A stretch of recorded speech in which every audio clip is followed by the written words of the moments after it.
We getting over this hump together. That's me, Evangelist Angie B, Amazon International #1 best-selling author, mother, daughter, sister, friend to some, entrepreneur. Angie B is a mental health advocate, a motivational speaker, an ambassador for alopecia awareness, and media personality. Hello, everyone. I am the Queen Bee, Evangelist Angie B, and I'm honored to be here with you, a domestic violence survivor. She has endured physical and mental trauma and shares her testimonies around the world. Recently named by Contessa's Court, Women in Business 2023, we've been over some humps. And we getting over this hump together. Let's get it started. Face is staring me in the face, and it's just me. No longer will I try to hide the demons that I've locked inside, for they're wearing me down, way down. I'm falling.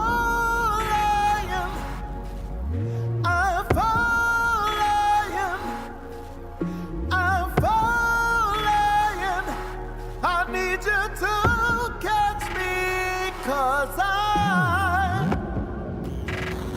falling and I can't get up. I'm falling and I can't get up. I'm falling and I can't get up. I'm falling and I can't get up. I'm staring in outer space.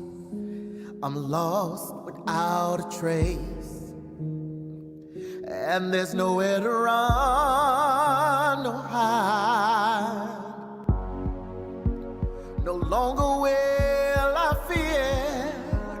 I'm finally facing my fears, 'cause I'm all straight out and cried out. I'm falling. I'm falling.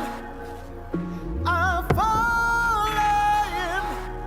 Why don't you catch me? 'Cause I'm falling and I can't get up. I'm falling and I can't get up. I'm falling and I can't get up. I'm falling and I can't get up. Oh, I'm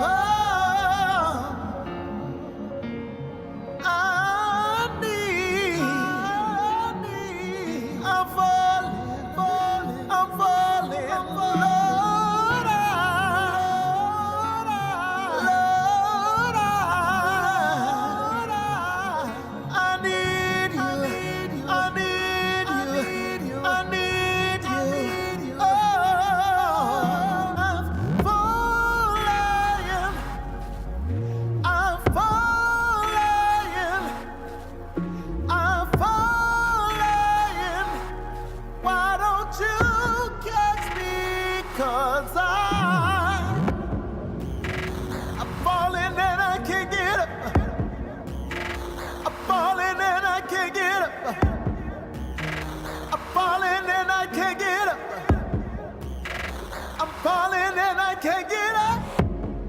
Knock and it shall be open. Seek and you shall find.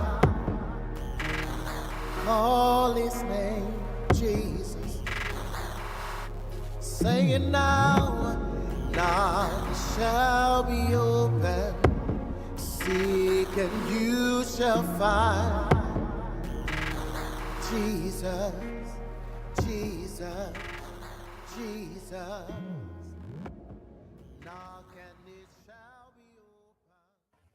Hey there, family.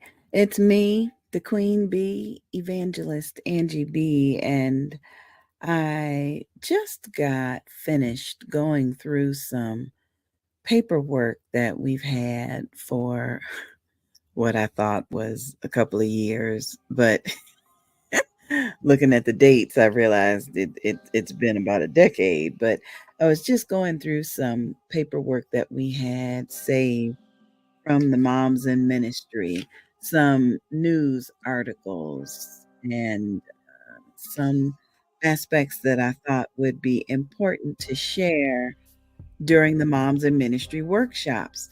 Now, this next article I'm going to read to you came from the Sunday edition of the Daytona Beach News Journal, and it was published on May 5th, 2013. 2013. And the article says local officials question unwed birth figures from the census. Now, what does this have to do with anything? You'll find out in a minute. I'm going to read you some of these statistics and some of this information, and I want us to collectively consider if things have improved in the more than a decade that it's been since this article was published. It was written by Ann Martin, the education writer of the newspaper. And it talks about Flagler County, Florida, where women who had babies in 2011 were more likely to be married than any other part of the state, according to a new U.S. Census figure. But local officials say that that is unlikely to be a true picture of the county's recent mothers. Okay. The Palm Coast area posted the smallest portion of birth to unmarried women, 6.2% in the state, according to this same survey. The Deltona, Daytona Beach, Ormond Beach area in Florida, which encompasses Volusia County, recorded that 42% of its births were to unmarried mothers. 42% were unmarried mothers. Women who are Black or Hispanic from low-income households younger than the age of 25 and had less than a high school diploma were less likely to be married than others when they had children. Again, this was according to the census data. The data was part of the American Community Survey, an ongoing survey that contacts about 1/38 of the population yearly. Recipients are asked to respond online or by mail. Those who don't complete the survey receive a call or a personal visit from census staff. Some officials think the Flagler statistic is off, but it is estimated that about a third of the women who receive prenatal care through the health department, which serves women who are on Medicaid or who are uninsured, that a third of these women are unmarried. The article goes on to talk about babies. Few babies actually are born in Flagler County. Most of them are born in Volusia or St. Johns County. So census data is gathered through a survey that asks women where they live, not where they had their baby, according to census officials. Data from the Flagler Department of Health paints a different picture. 46% of Flagler babies were born to unmarried women in 2011, but in Volusia County, 52% of babies had unmarried mothers. That was 52%. The data is collected from the original birth certificates.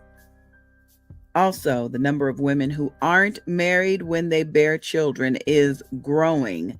In 1990, an unmarried woman accounted for 32% of unmarried births in Florida, according to the state health department. But in 2011, it was 48%.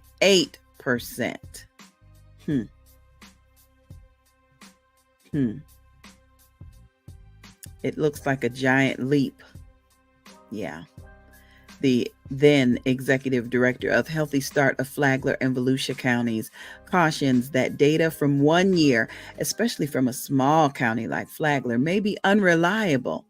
Any change, she says, often looks like a giant leap.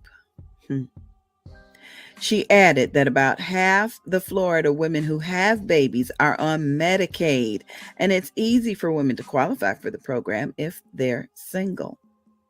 It's actually not cost beneficial for women to get married. Healthcare providers administer Healthy Start screening for pregnant women to identify those at risk for poor birth health or developmental outcomes. Single parenthood is one of many possible risk factors for babies. Wonder why. Again, this is an article from the Daytona Beach News Journal, printed in May of 2013. A lot of unmarried women still have an involved partner. In Daytona Beach, they see a lot of women who are unmarried but are still in stable relationships. It was stated that they think a significant number of people who are not wed at the time of having their first or second baby, most of these patients do have an involved significant other. She doesn't ask why the unmarried patients have not tied the knot. Why? The response was, we don't explore that because we don't want to appear to be judgmental or discourage them from coming back for prenatal care.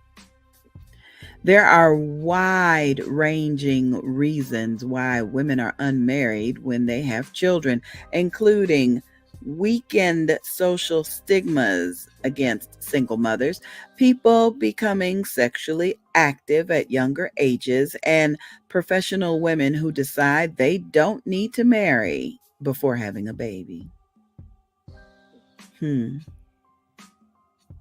There are many factors that affect children as they grow up. I think as long as a child feels secure and loved and is nurtured and educated, that's our goal in the long run. Having a child feel secure, loved, nurtured, and educated. Our question to you is, can that be done in a single parent household where there may or may not be mental health challenges? It's me, the Queen Bee Evangelist Angie B., founder of the Moms in Ministry workshop and the producer of this program, proud supporter of Maternal Matters Favored and of healthy parents with mental health challenges. That's it. Amen.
A lot of individuals want to know what is postpartum and perinatal mood disorders, which we call PMAD. Well, it's forms of, once more, anxiety, depression, OCD. Some individuals have PTSD from having some traumatic experiences during pregnancy or even giving birth. It's psychosis, it's also panic disorders and things to that effect. And so some of the risk factors for PMAD is having a previous history of depression, a family history of depression, having a history of substance use disorders, and along with a host of other different things. But there's hope.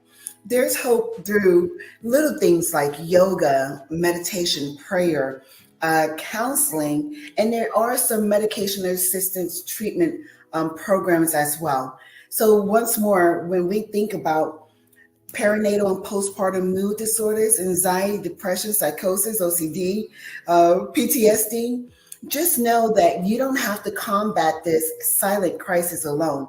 You do have a tribe that cares, because once more, we know that there is no manual to parenthood. Good morning. My name is Tam, and I'm from Maternal Matters Favored, and I'm the founder and president. And the reason why I started this organization is because 22 years ago, I went through perinatal anxiety that spiraled into postpartum anxiety and depression that led to levels of psychosis, during which I encountered some very dark times in my life. And so for me, as a believer of Christ, I wanted to make certain that I am able to help another individual who too may be going through levels of anxiety and depression, levels of OCD, and just really don't have the support that's needed, whether that's there in the home or even possibly in their local communities. For me, we're a tribe and we're to help each other out. And so this is what Maternal Matters Favored we do. We provide workshops, we provide counseling, we also provide a support group, and then we have a life skills program, which is what we're doing here right now with 24 hours of Favored. We are working to raise funds and awareness for our life skills program.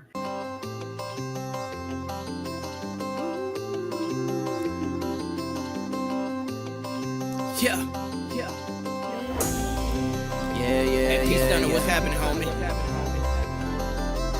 Thank you, God. I got a special friend with me in the booth. Miss Miraculous. Woke up this morning and I'm grateful for another day. Before I get my day started, gotta hit my knees and pray. Psalm 23, yeah, that's how I start my day. Lord, order my steps and please guide the way. The only reason that I'm here is because of His grace. Took my sins and wiped them clean, I didn't leave a trace. When people say they blessed, they usually talk materialistic. If you woke you up, you blessed simply cause you breathing. I know sometimes that's the opposite of how you feeling, but manifestation comes by how you speak it. Your attitude determines your altitude. Learn that from Steve Harvey.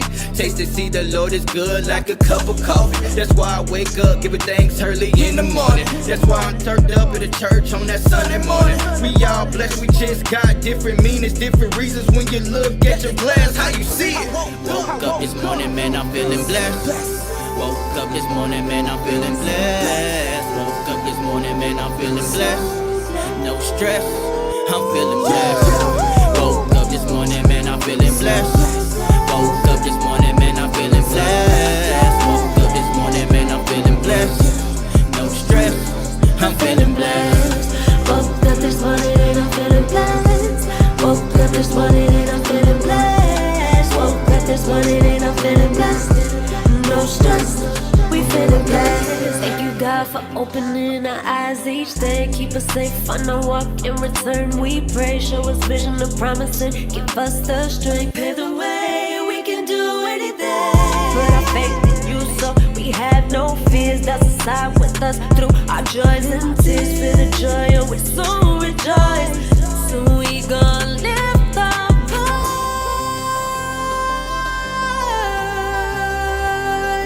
for you. Woke up this morning so grateful and beautiful. Woke up this morning and we feeling blessed. Woke up this morning and we feeling blessed. Woke up this morning and we feeling blessed. No stress, we feeling blessed. Woke up this morning and we feeling blessed. Woke up this morning and we feeling blessed. Woke up this since a young in the Lord, been working in my favor. Fast forward to now, I'm here because it's grace and favor. The truth is without a marvelous sack, I never would've made it. I see his blessings moving daily. Woo, elevator, kept me alive on the ventilator. Devil had his hands on the detonator. Should've drowned in that pool at a young age, but his plans was greater. Should've been paralyzed in 05, should've been dead on 75. Drop it with suspended license, should've been locked up for 6 days. Survivor attack without a scrape, no need for a band-aid. Devil looking crazy, mad face, gotta keep running my race. Devil keep it moving, get up out of my face. Speaking to existence today, gon' be a blessed day. Woke up this morning and we feeling blessed. Woke up this morning and we feeling blessed. Woke up this morning and we feeling blessed. No stress, we feeling blessed. Woke up this morning and we feeling blessed. Woke up this morning and we feeling blessed. Woke up this morning and we feeling blessed. No stress, we feeling blessed. We feeling blessed, yeah. We feeling blessed. We feeling blessed, yeah.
Sitting here all alone, no one to pick up the phone,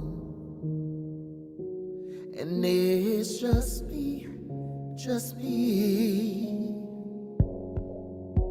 The problem that I have to face is staring me in the face,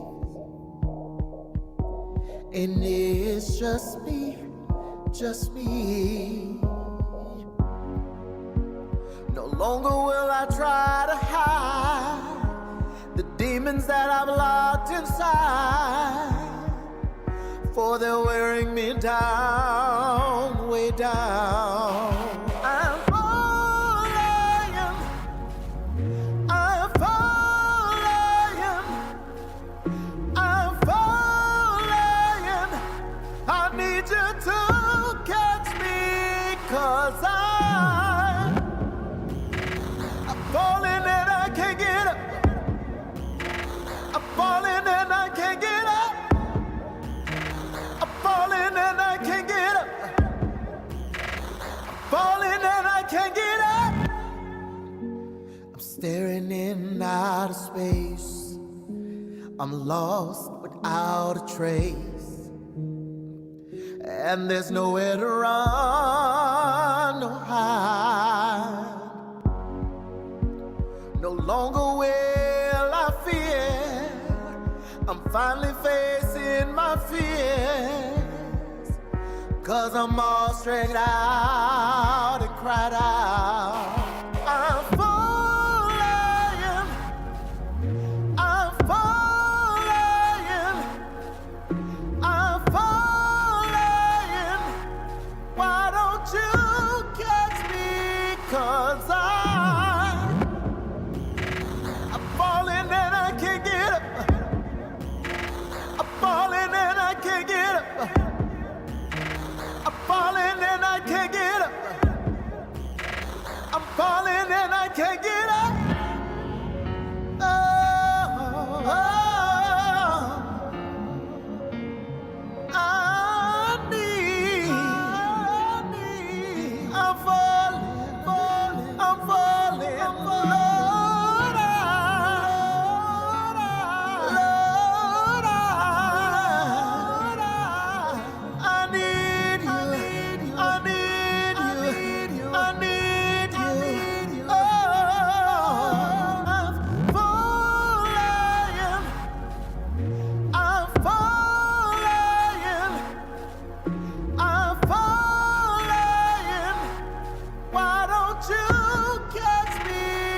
'cause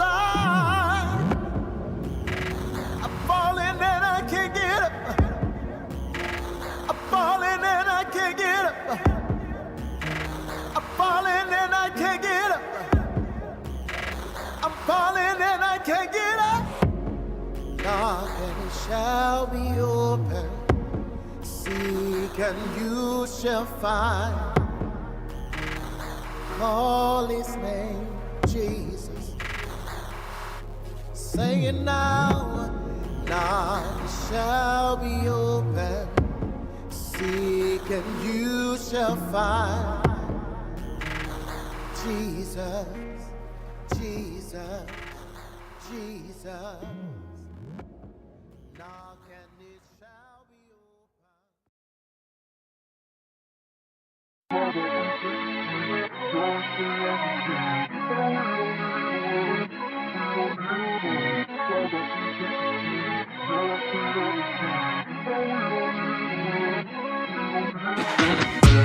I made many mistakes and I'm still trying to find my way.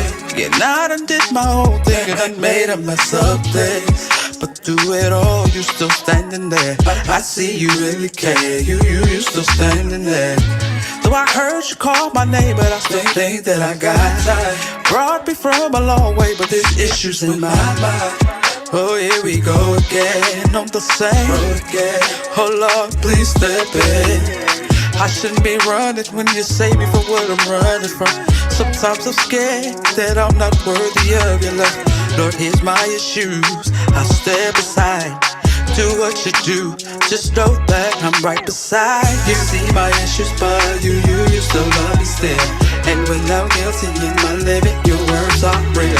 They catch me when I fall, answer when I call. Been there through it all. You for real love me. You see my issues, but you still love me still. And when I'm guilty in my living, your words are real. They catch me when I fall, answer when I call. Been there through it all. You for real love me. You thought enough of me to save my life. That you knew that I couldn't repay the price.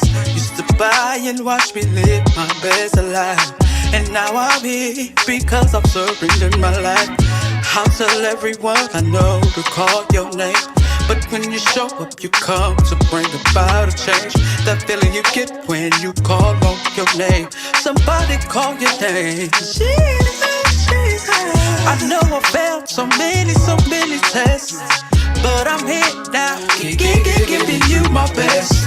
Redeem the time, take care of the rest. It's nobody but you. If it had not been for you, oh Lord. You see my issues, but you still love me still. And when I'm guilty in my living, your words are real. They catch me when I fall, answer when I call. Been there through it all. You for real love me. You see my issues, but you still love me still. And when I'm guilty in my living, your words are real. They catch me when I fall, answer when I call. Been there through it all. You for real love me. You for real love me. I don't need nobody else. No one can love me still. You see my issues, but you still love me still. And when I'm guilty in my living, your words are real. They catch me when I fall, answer when I call. Been there through it all. You for real love me. You see my issues, but you still love me still. And when I'm guilty in my living, your words are real. Girl, come on over here, sit down by me. For what? Girl, you know Prophet Malachi? Yeah, girl, I heard some stuff. Girl, you ain't call me back. Attention, services the order. Who is them? Scare. Girl, shut up. Anybody have Service a to the stone. I do, Pastor. Shut up. Oh, come on and testify, brother. Testify, prophet. I know Praise the Malachi Lord. now. Before I get started, I want to say that this ain't for. What? It's ain't for the church folks that's deep. Forgive me. We all got a process. Pray for me. I know he ain't. Never forget where you used to be. Musicians, you got it. If it wasn't for God, there goes I me. know he ain't gonna sing that It's ain't song. for the church folks that's deep. Sit him down, Pastor. Y'all got a process. Pray for me. What? Never forget where you used to be. If it wasn't for God, I there know goes he me. ain't gonna sing that song. But God, if it wasn't for God, that could be me. He got a point. He got a point. But God, if it wasn't for God, there goes me. This is for the one that's on the corner, trying to live a life that he don't wanna. See, life that took him down another way, and you know that it's choices that he don't wanna make. But what would you do when there's no food to eat? You watch your mother struggle just to provide to me. If God really loved him, will he leave him there? There was nights that he cried, but do you really care? Or can we take a look at it another way? He let you live just to see another day. So come unto him, he'll take your burdens away. Give it to him, he'll show you a different way. This ain't for the church folks that's deep. What? We all got a process, pray for me. I know he ain't. Never forget where you used to be. If it was for God, there goes me. I know he ain't gonna sing that This ain't song. for the church folks that's deep. We all got a process, pray for me. Never forget where you used to be. If it wasn't for God, there goes me. But God, if it wasn't for God, that could be me. But God, if it wasn't for God, there goes me. See, there was a girl that worked the streets. She was looking for someone to provide her needs. Abandoned soul at a young age. She was waiting for the day to be a kid again. See, she had dreams, but she was in too deep. Misplaced affection caused her to take her leaps. See, here is the drugs, I swear she's finding her love. It loves all the pain, but she is praying for change. But can we take a look at this another way? He's protected her from so many other things. But first you gotta choose to let God do what he do. He's waiting on you just to make you brand new. Go. This ain't for the church folks that's deep. We all got a process, pray for me. Never forget where you used to be. If it wasn't for God, there No, he goes ain't gonna sing that song. This ain't for the church folks that's deep. We all got a process, pray for me. Never forget where you used to be. If it wasn't for God, there goes me. Thank you. Thank you. But God, Thank if you. it wasn't for God, that could be me. You know, Thank I you. can't believe Pastor. But God, What you complaining Go, about let him now? sing that song. for God, there goes me. You know, he got a point. Got a point. We all come from somewhere. Yes, we do. But he ain't have to come in here and say it. Girl, shut up. God, Pastor Prophet Malachi. So opinion. Come on, little man. Time to go. Why I always got to go with you? I don't want to go.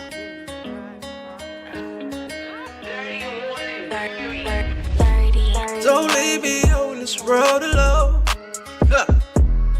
Cover me, cover me, cover me, cover me. Don't leave me on this road alone.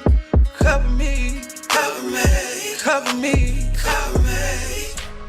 This road seems like I'm on, has no end. Seems like I'm falling and I failed again. You told me to go left, I chose to go right. I was at the crossroads in my life. I know I should trust you in all things, because you have carried me through all things.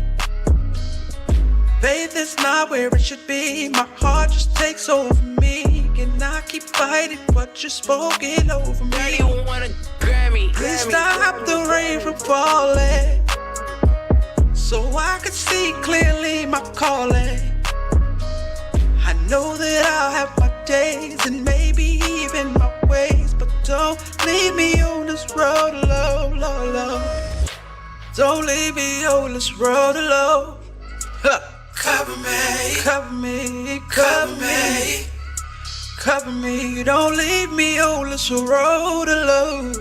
Cover me, cover me, cover me. Did my chances in my life, Lord, pass me by? In my disobedience, did I forfeit my rights?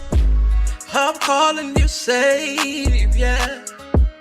I need you here, it's major. I'm here all alone, nobody but me. I brought my pieces, even what I don't want you to see. My lowest parts, my broken heart, You are the tears that listening stay. to No 30 When all else fails, Music. only you remain.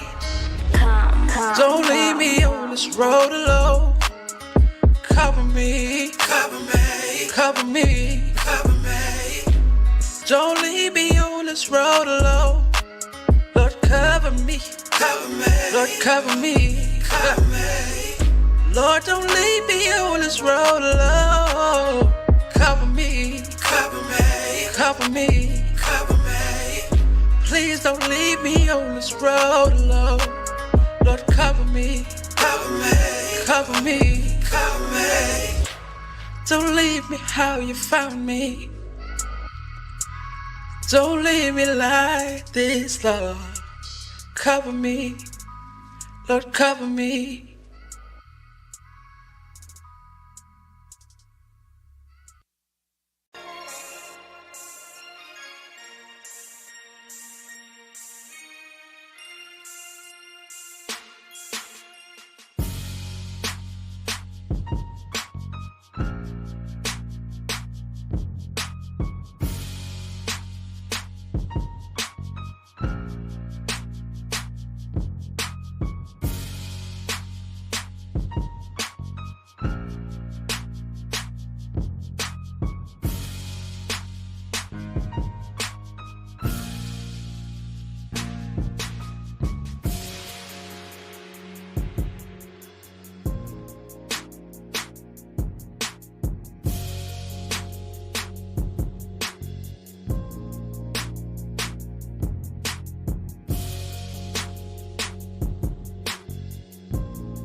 Hey there, family. It's me, the Queen Bee, Evangelist Angie B, and you have logged on just in time for today's episode of Moms in Ministry.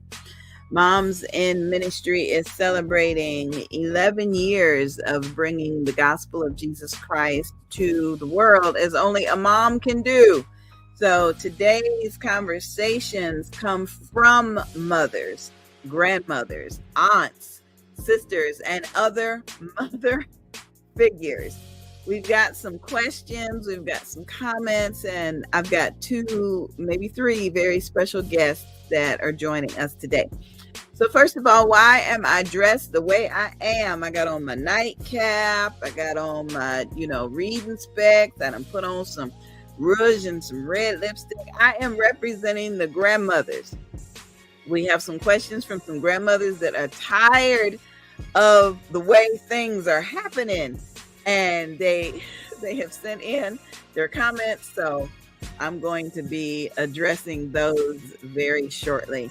So before we come in with our guests, I have a very special reflective video I'd like to share.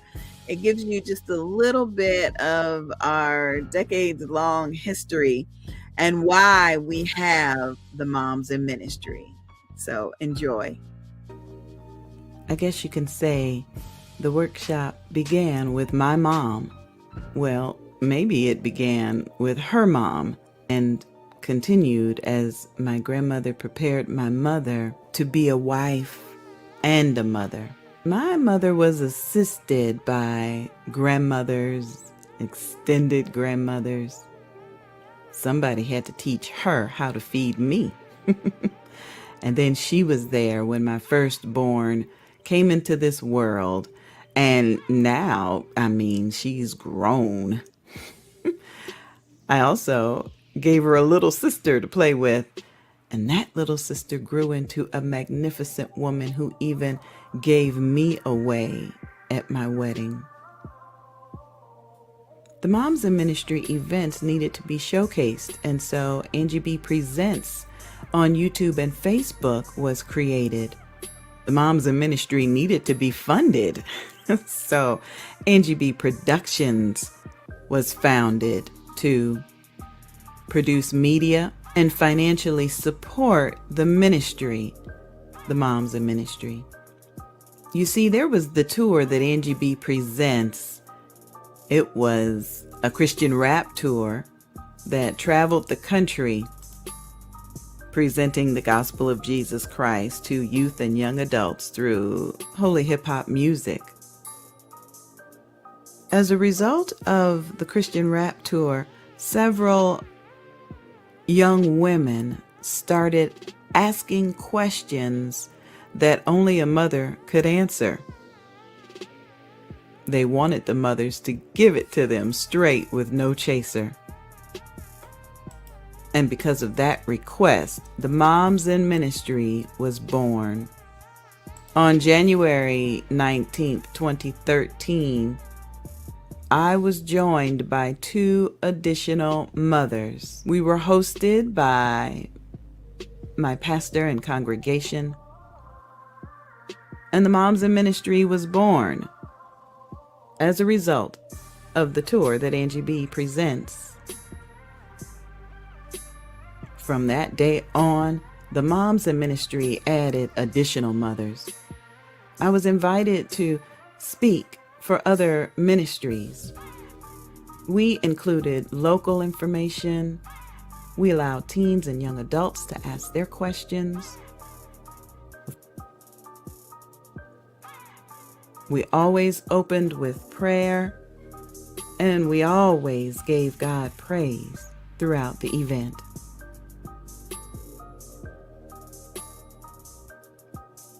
Presenters not only shared their testimonies, but we were also able to engage the attendees because they shopped with vendors. I think the most important part of the Moms in Ministry workshop is that we not only came in sharing our wisdom and knowledge to mothers, but we also shared with the children that attended. There were gift baskets. People donated baby food and clothing, and sometimes we just spent time with the little ones. Mothers would come with their children, and sometimes they needed respite, and the wisdom of the bishops always blessed us. These are images from Moms in Ministry, August 10th, 2013. Now that date is significant. I'll come back to you and tell you more about that in just a minute. Each Moms in Ministry gave out clothing and baby food and gifts and Bibles. We brought in presenters and had breakout workshops where people could watch videos and learn about local information that they needed to know about. Now, back to that 2013 date that was so significant. Reverend Dawn Martin was there. She was one of our presenters. She can testify to the wedding that took place the day before that workshop. Working with Reverend Dawn allowed us to help her to launch her Divas by Design radio show. The Moms in Ministry workshop continued to travel. Along with the tour that Angie B Presents, a radio station was launched just for us. Now, let me show you a little bit about the first book that was written as a result of the Moms in Ministry workshop. Ma.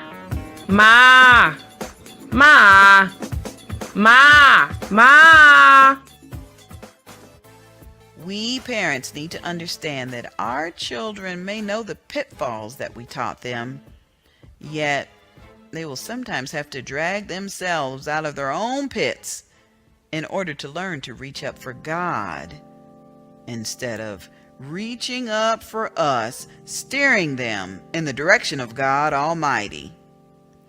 That is the best way to raise an adult child.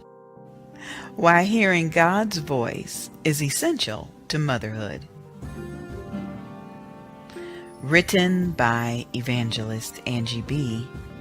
and published by Ladero Press. Ma. In Ministry workshop It all started because I wanted to make my mom proud. Yep, that's it. That's it. That is the start of the Moms in Ministry. And as we continue into our next decade, we've got some consistency and we've got some new ideas. Okay. The first consistent aspect of the Moms in Ministry is that we always had three mothers from different situations. It could be a single mother, it could be a new grandmother, it could be an auntie who took her children in, it could be a grandmother. I'm representing the grandmothers today. So today, my two special guest mothers are women that have not only raised children and been powerful in their communities, but they call me friend. They let me call them friend. And that's a big plus, a big plus. All right, so first we've got the founder of the Levi Long Sickle Cell Association in Central Florida. We got Kiana Long Hargret coming in. And next we've got Tam McRoy, the founder of Maternal Matters Favored. And so we're going to bring them on stage right quick. Hey, ladies. Hey. Hello. Hey. Oh, it's so good to see you guys, especially like at the last minute. You know, I come in like, hey, we need to do this now because it's something on my heart. I ain't even ask. I'm just like, here, just. Thank you, ladies. Absolutely. Kiana, tell us a little bit something about you and what you're up to this week.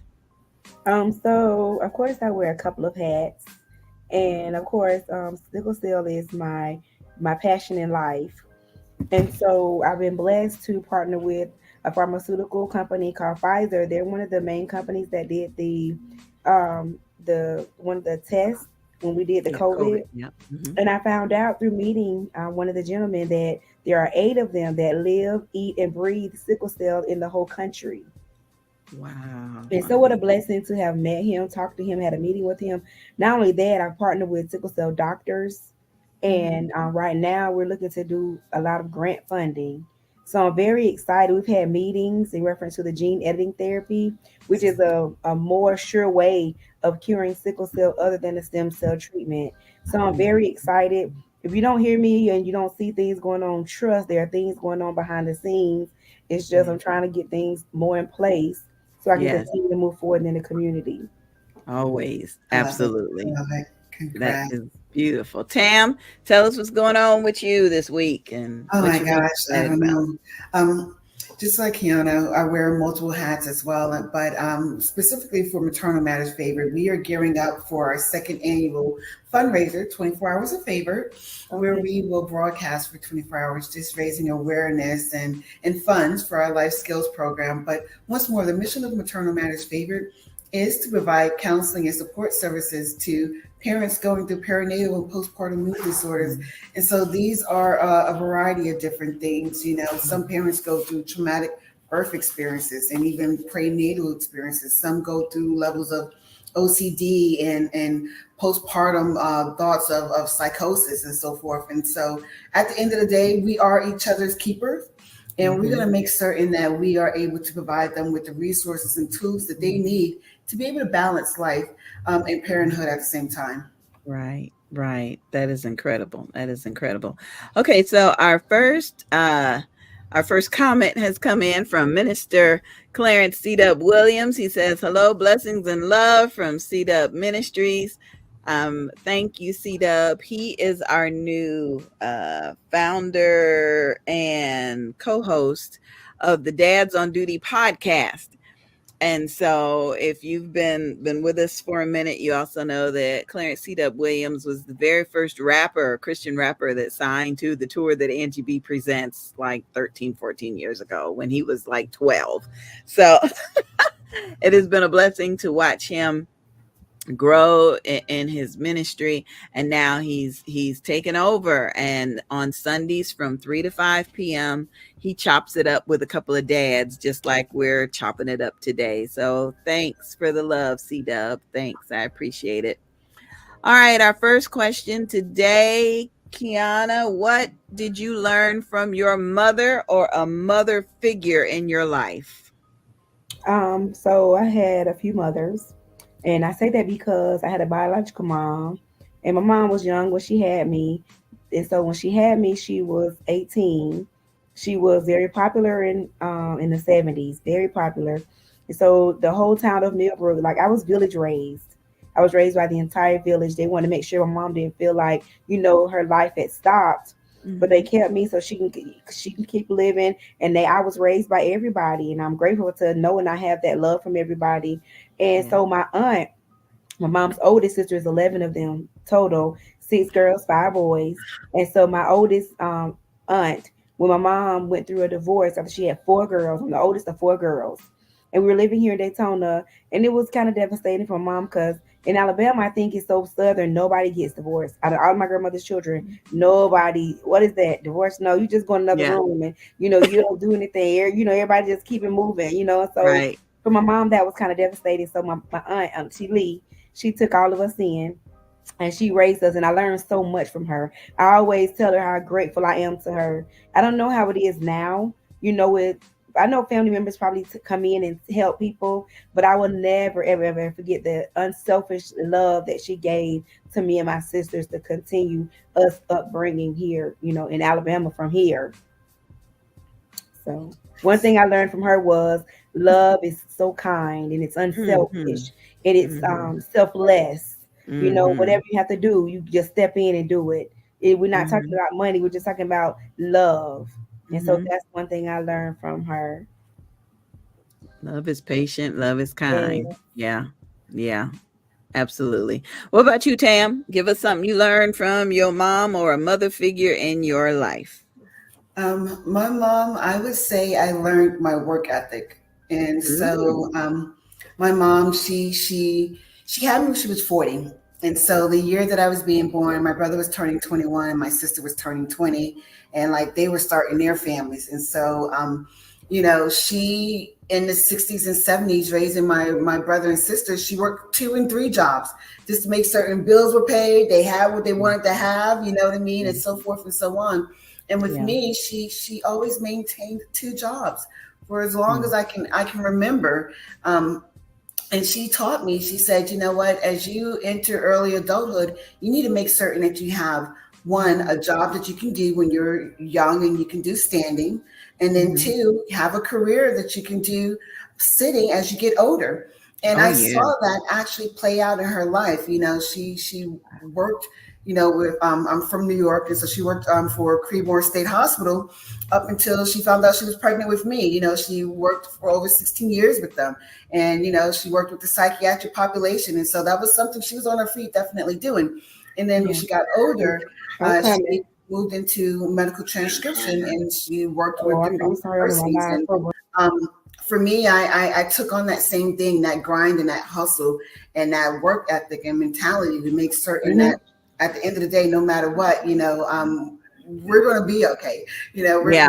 We're gonna make it, and we're going to be able Mhm. to uh, have whatever it is that we, for the most part, want. And I say we, I'm talking about me and my son, who's grown Right. now, and he has that same work ethic, and to the point that he just left out and he's doing DoorDash. You know what I mean? Yeah. Just getting some extra Yeah. funds. Um, it is what it is. It works. Mhm. It has its pros and its cons, though. Mhm. Mhm. Mhm. Mhm. All right, so we're gonna get to our first question because who has raised the son? Okay, so that's for you guys. We have a we have a grandmother that sent this question in to the Dads on Duty podcast earlier, and she said, "I am raising um, my grandson's children. He is going in and out of the system. I keep bailing him out, but I don't know what else to do.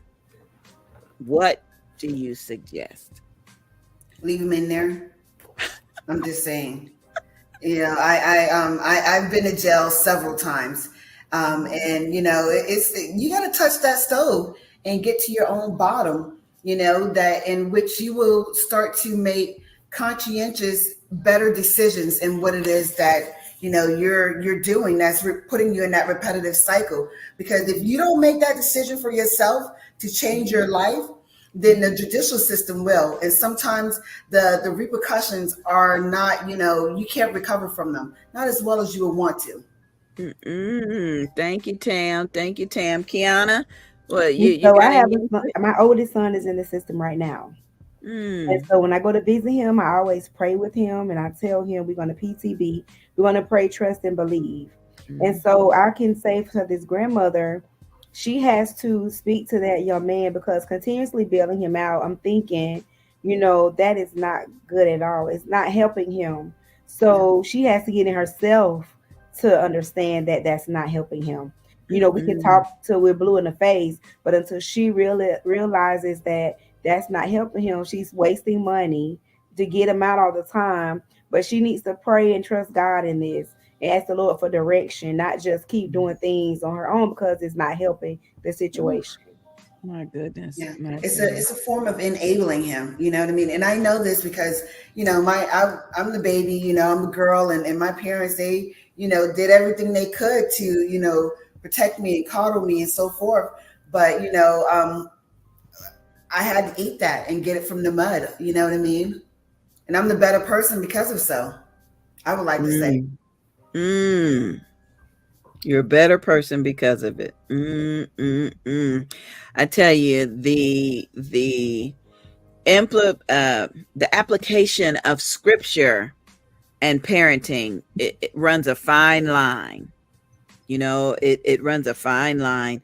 And we've got some questions that are coming up that really have to do with where where we fall on that line. So this next person said, I don't want to spare the rod to spoil my child, but timeout ain't working. What what what else can I do? What else? So I guess it depends on the age of the child. Okay, Because thank you. timeout would be good for I think toddlers, right? People that are small. And I grew up getting whooped. I got whooped with stitcher cord switches, and of course we know in today's time that's Mhm. absolutely a no. You go to jail, right? So I thought about that too, raising my children. Like, oh my God, I don't know nothing else but the whoop. So what can I do? So Mhm. I had gotten some advice from other parents. First, it goes along with the age group. And you can read books. There's nothing wrong with going to YouTube, finding out ideas. That's what we have smartphones for, right? But when you find out the age group of the child, then you get a real relationship with them. Talk to them. You'll be surprised our children can literally understand what you're saying. And I Yeah. was straight up with my kids. I tell them, and I've told them growing up, listen, if you do this, this is a consequence. In life, you have to have consequences. If you do this, this is going to happen. Not only say it, stand on it. My problem was inconsistency. When you say something, you have to mean it and do it because if you don't, it'll be a problem and the child will not listen to you. They'll keep doing what they're doing if you're not consistent with the following through with the consistency of the consequence because Ooh, there are consequences with our actions. And the following more through. and sooner we teach our children that, the more they can start adapting and understanding as parents. What is the Mhm. scripture? Charity begins at home and spreads abroad. That's the love. And love comes Mm. with punishment sometimes. Love comes with being hard and harsh and saying no. Because everything Mhm. in life is not yes, yes, yes. Especially in Mhm. our culture. We don't get the fairness of it anyway. That's a good one, Kiana. Tam, I see it all over your face. What you? Yeah. I, I mean, you hit the nail on the head with that one, Kiana. I Yeah. mean, have the conversations. You know what I mean. Try to see how you can best mitigate these certain situations or risk. With the child. But I am of the sound mind that sometimes parents, we can talk to our children till we're blue in the face. We can pray Ooh, about it and so forth. ooh. Um, and they still go off and they do what they do. You know what I Mhm. mean? And Mhm. so at the end of the day, all we can do is give that situation, give that child over to the Lord and know that, as long as we put our best foot forward with raising this child, we can Mhm. sleep well at night. We can have a peace of mind, but continually Mhm. keep them up in prayer. Mhm. but I can't really say once a child becomes an adult that we should bend over backwards. You know what I mean? And I'm not harsh, but I just know from what I've encountered and seen work and not work, me personally in my life, you know. And so even as a child is a child, right, when they're in their teenage years or even, you know, adolescence, if you as an adult, you're doing your best to instill values and principles, and you're trying to set the best foot forward, the child is either going to take heed or take not. And I say that because there are some situations where we see children grow up in horrible living conditions. You know what I mean? You know, society, their communities are just terrible, and they excel. Like they take those ruins in a sense in which they're living in, and they use it as building blocks. Right. And then we see some individuals that grow up and they're privileged, and you know they're in a worse situation, and it's like half a dozen one way, 60 other. So with that being said, you just never really know, but all you can do is just give that thing over to God and know that at the end of the day, it's going to work out the way it's supposed to work out. We have got about 4 questions that have come in, and I'm trying to get to them just as quick as I can. But I want to connect what you both said in terms of, you know, maybe raising a child from a grandmother's point of view, you know, because again, we have grandmothers and aunts and extended family members raising children. So since they may be a little bit older, they're leaning more towards what the Bible said, you know, versus what the new fangled take away the electronics and but the bottom line is still the same. Like Kiana said, they're in it because of the love. They're in it because they love that child, and they know that, like Tam said, the child has got to touch the stove to learn sometimes. But we also have to remember that children are still these little sponges that are just absorbing everything. So if we can walk like we talk, that may also help. Now, I know for me, I don't know, I must have been 2 or 3. I don't know. I just knew once I learned how to count, I knew that when I got to be 18, I had to get up out my mama's house. I was either going to college or going to have a job and get my own place. Because 2 grown women can't be in one house, one kitchen. You know, Kiana, you know, that's what. Yes. They be doing that. So I remember knowing that and then learning how to apply that knowledge. Okay, if I'm going to college, who gonna pay for it? Okay, if I'm going to college, how do I qualify for a scholarship? And so we have to continue to let the children be that sponge to soak up the answers and not just provide the answers for them. They've really got to be able to figure that out on their own. Yeah. Okay, so the next question I'm going to give you, and then we're going to take a quick break so you ladies can think about it. The question comes from an adult. I believe this may be an adult man. And the question is, what advice would you give someone that never experienced a mother's love, and now they're older and they're struggling to show love to their spouse? So we're going to put you guys backstage and let y'all contemplate that and pray over that. And we're going to be right back in just a minute. That's a good one. That's a good one. My sisters and brothers, you would want to be there when Jehovah Rapha and the enemy cancer come face to face. Something's going to happen. Be a part of an anointed testimonial conference with teaching, prayer, and just what you need. Oh, look at that name, Pastor Mary Hope. We'll host this testimonial conference on Friday and Saturday, March 15th and 16th of 2024 at 5 p.m. And the final event on Sunday, March 17th at 2:30 p.m. It's all about Jesus and Me Teaching Ministry Incorporated. Come and get what you need to face the cancer enemy. Don't miss your vessel of encouragement. Join special guest minister, Evangelist Tahara, a dance ministry leader, founder of Unique Love Ministries, and lead presenter for Moms in Ministry Outreach Workshop. Join us at 322 North 10th Street, Palatka, Florida.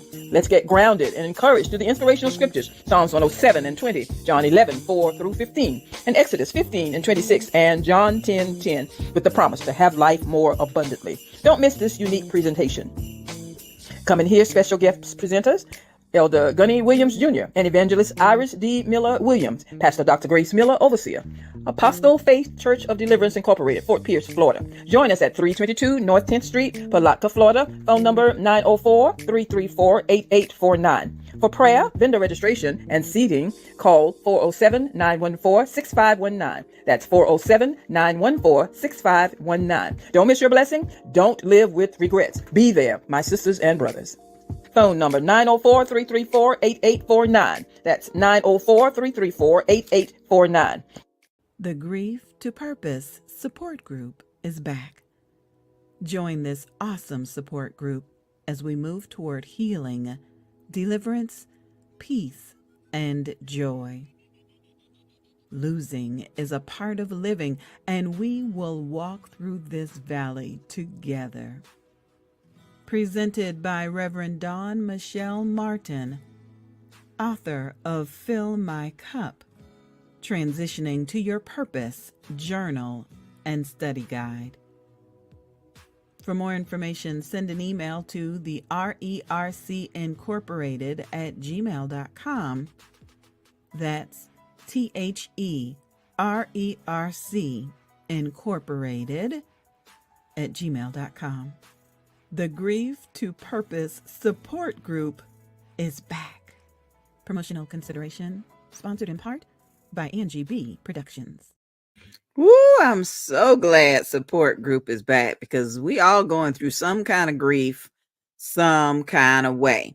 Okay, the last question that we asked, we did have a special question that was out there, and we've also got a new special guest that has just joined us. Juliana is backstage, and we're going to bring her in. But the next question for the moms is, what advice would you give to a single dad raising a daughter? So that's the second question. Juliana, you can kind of be thinking about that one. I'm going to bring Kiana and Tam back in so you two ladies can help us deal with question number one. What advice would you give someone that never experienced a mother's love? And this young man is now older and he's struggling to show love to his spouse. He's struggling. Go ahead, Tam. Go ahead. So this hits home for me because where there was strength in my mom with her work ethic, that she showed, right? Get out there, get the grind, hustle, get it going. It allowed her to show love in the form of materials. You know what I mean? She was so busy working, like Barbie car, jewelry, what you need, you know what I mean? Here's some money, you know what I mean? Yeah. And so it really impacted me because there was really no emotional love in a sense from her, but there was material love, you know what I mean? But that was the form of love that she showed. And when I digged back about it, it was what she was showed.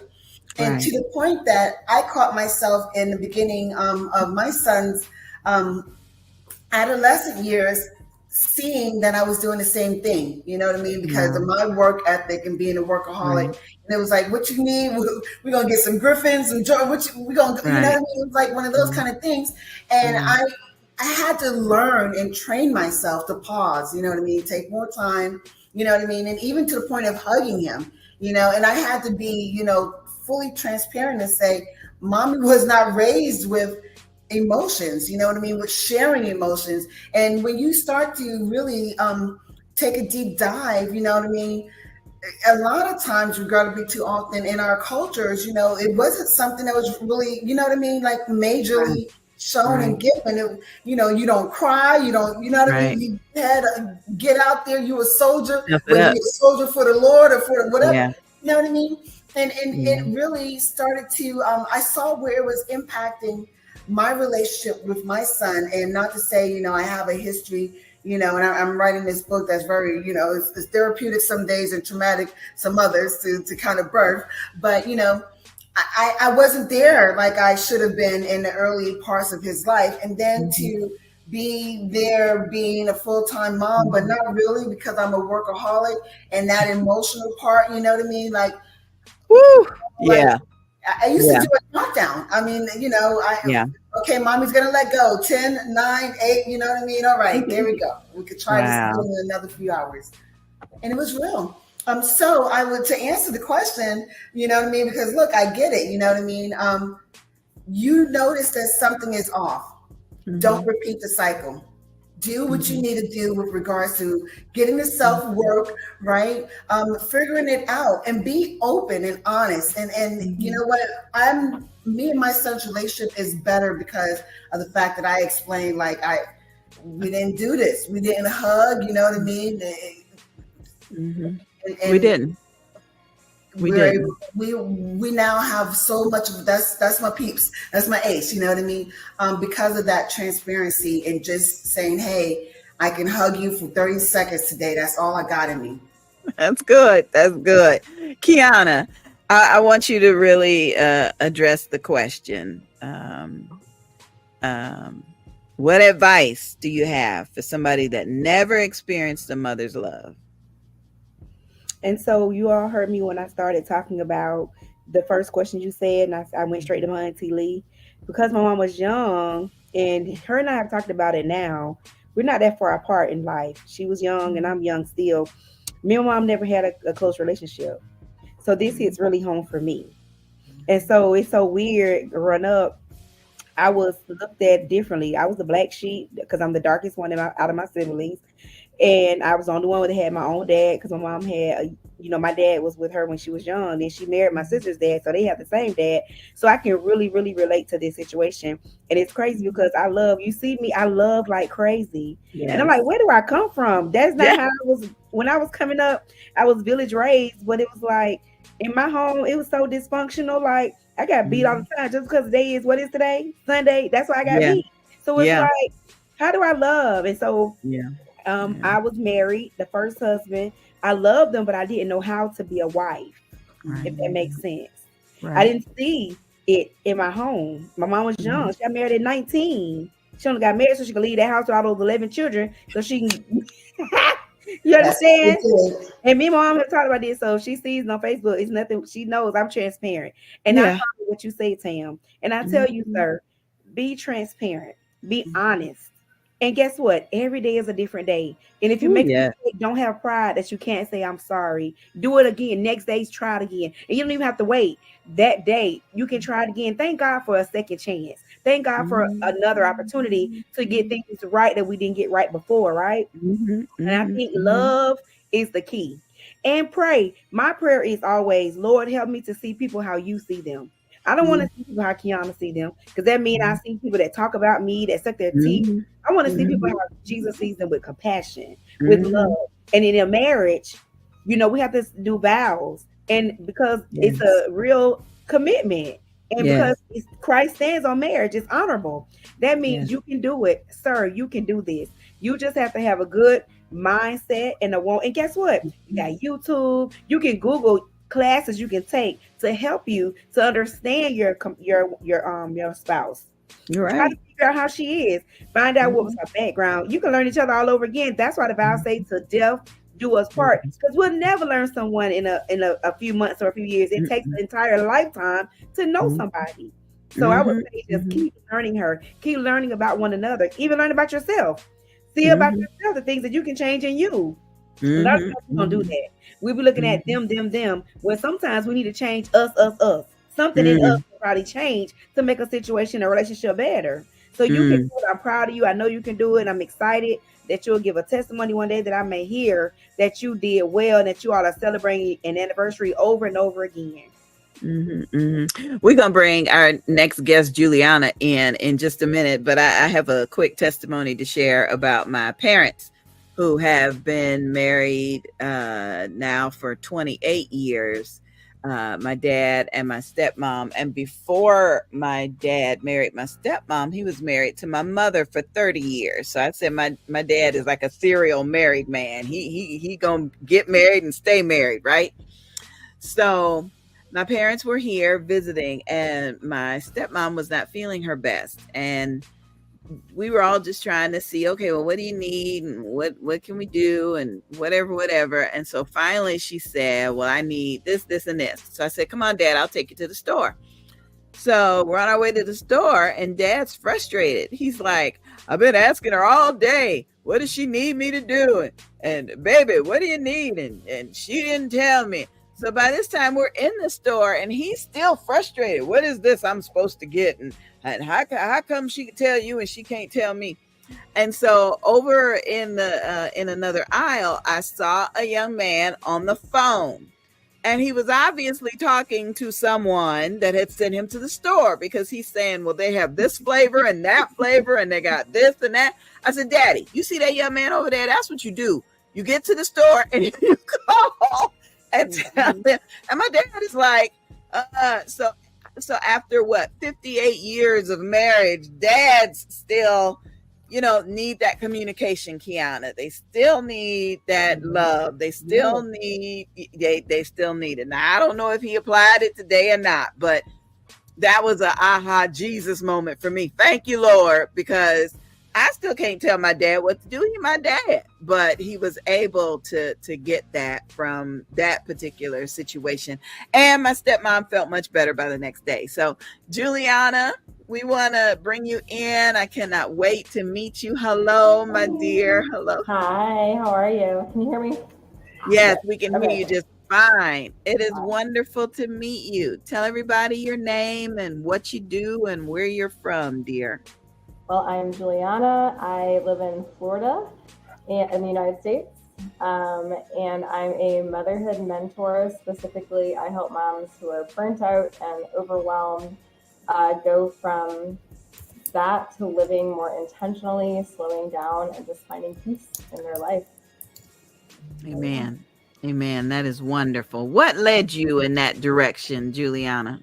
My own journey really did. I went through a really messy divorce last year, and I really lost myself inside a toxic marriage, and kind of went on this journey once I filed for divorce and had that courage to do that.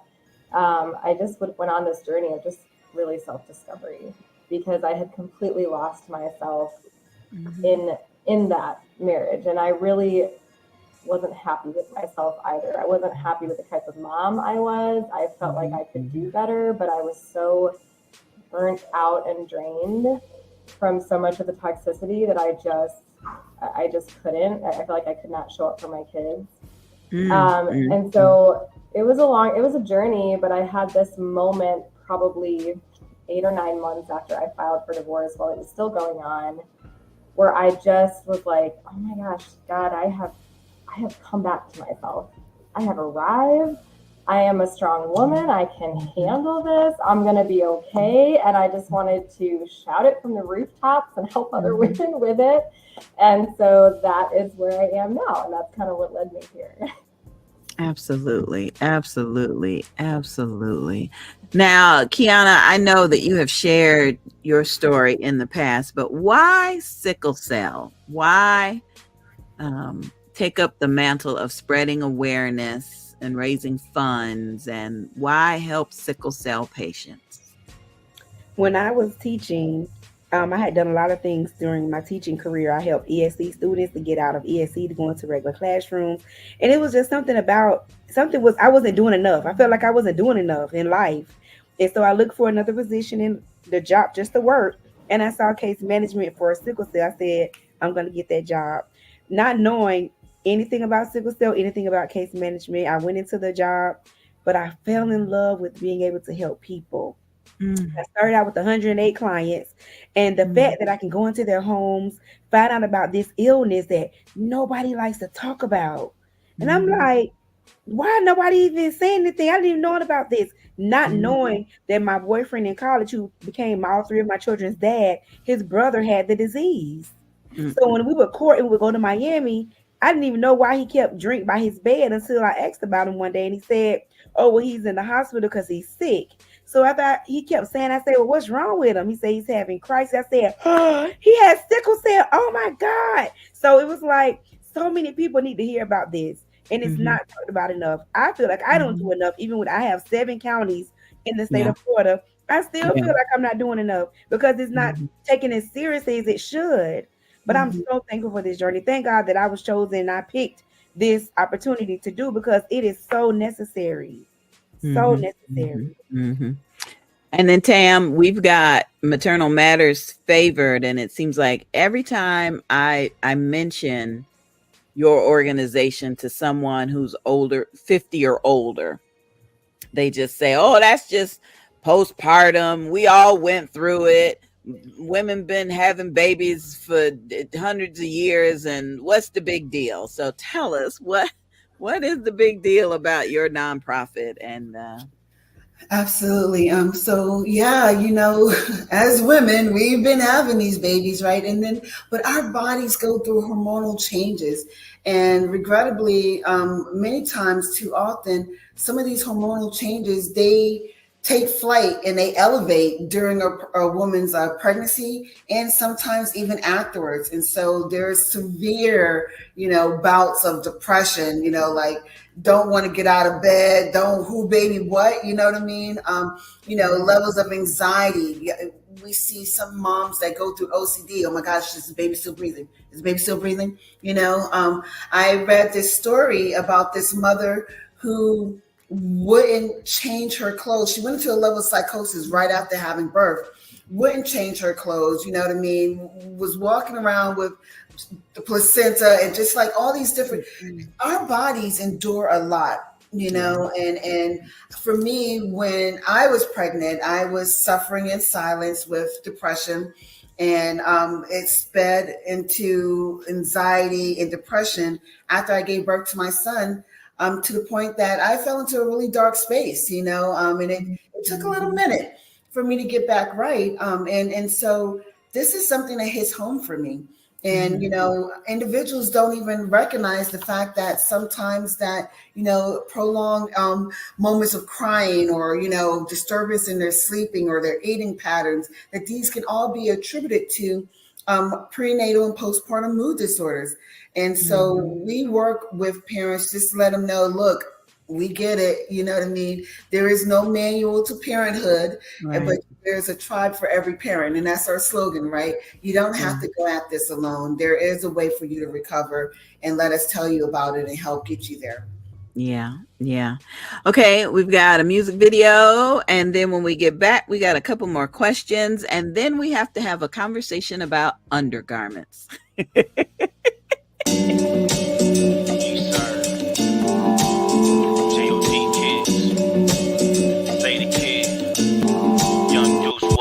Love, I know it's good. Love, I know it's kind. Love is in my soul. Love is in my mind. Love is in my heart. Love shines through the dark. Love was in the start. Will never have us apart. God, He loves us. Forgive us of all sin. Love in the beginning. Love is in the end. Love comes from faith. Love, it gives grace. Love does not break. Love does not hate. Love does not lie. Love tells the truth. Love is in me. Love is in you. Love does not fail. Love will prevail. Love will prevail. Love does not fail. Love is all I need. Love is all I need. All must come and see. What's love? What's love? Love is all I need. Love is all I need.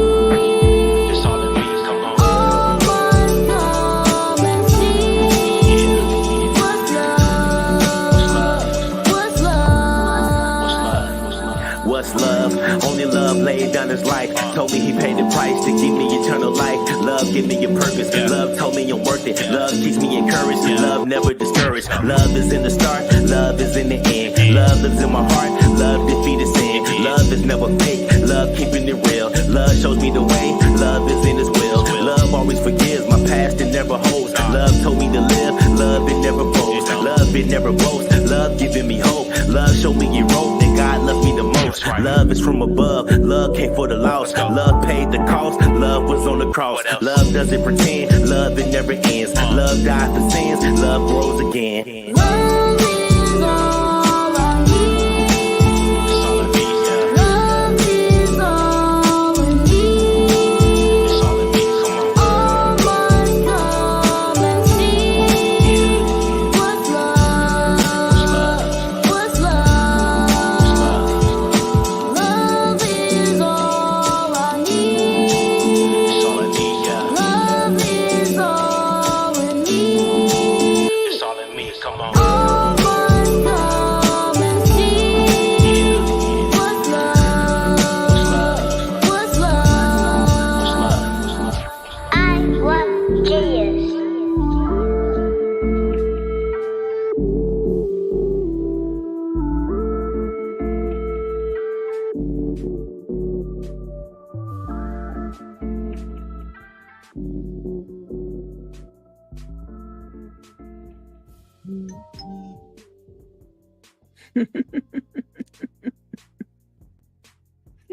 Well, it's so cute. Kiana was talking about love at the top of the episode, and I truly think that's what motherhood is. We're all about love. Fatherhood may be about structure and lessons, but I just love that one. So if you want to see that video and learn more, you can join me weekdays from 6 to 8 a.m. Eastern Standard Time, mornings with the Queen Bee.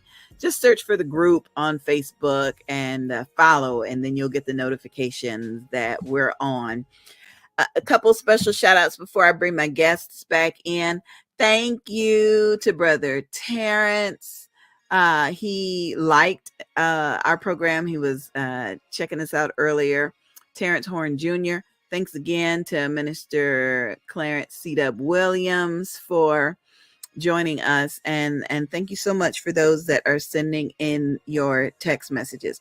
Okay, so I am dressed this way today because I'm representing the grandmother's questions. You know, you always got a grandmother that might have her nightcap on, ran and put on some red lipstick and put some rouge on her cheeks right quick, and as soon as you walk in the house, they're gonna be like, what are you wearing, and where is this, and where is that?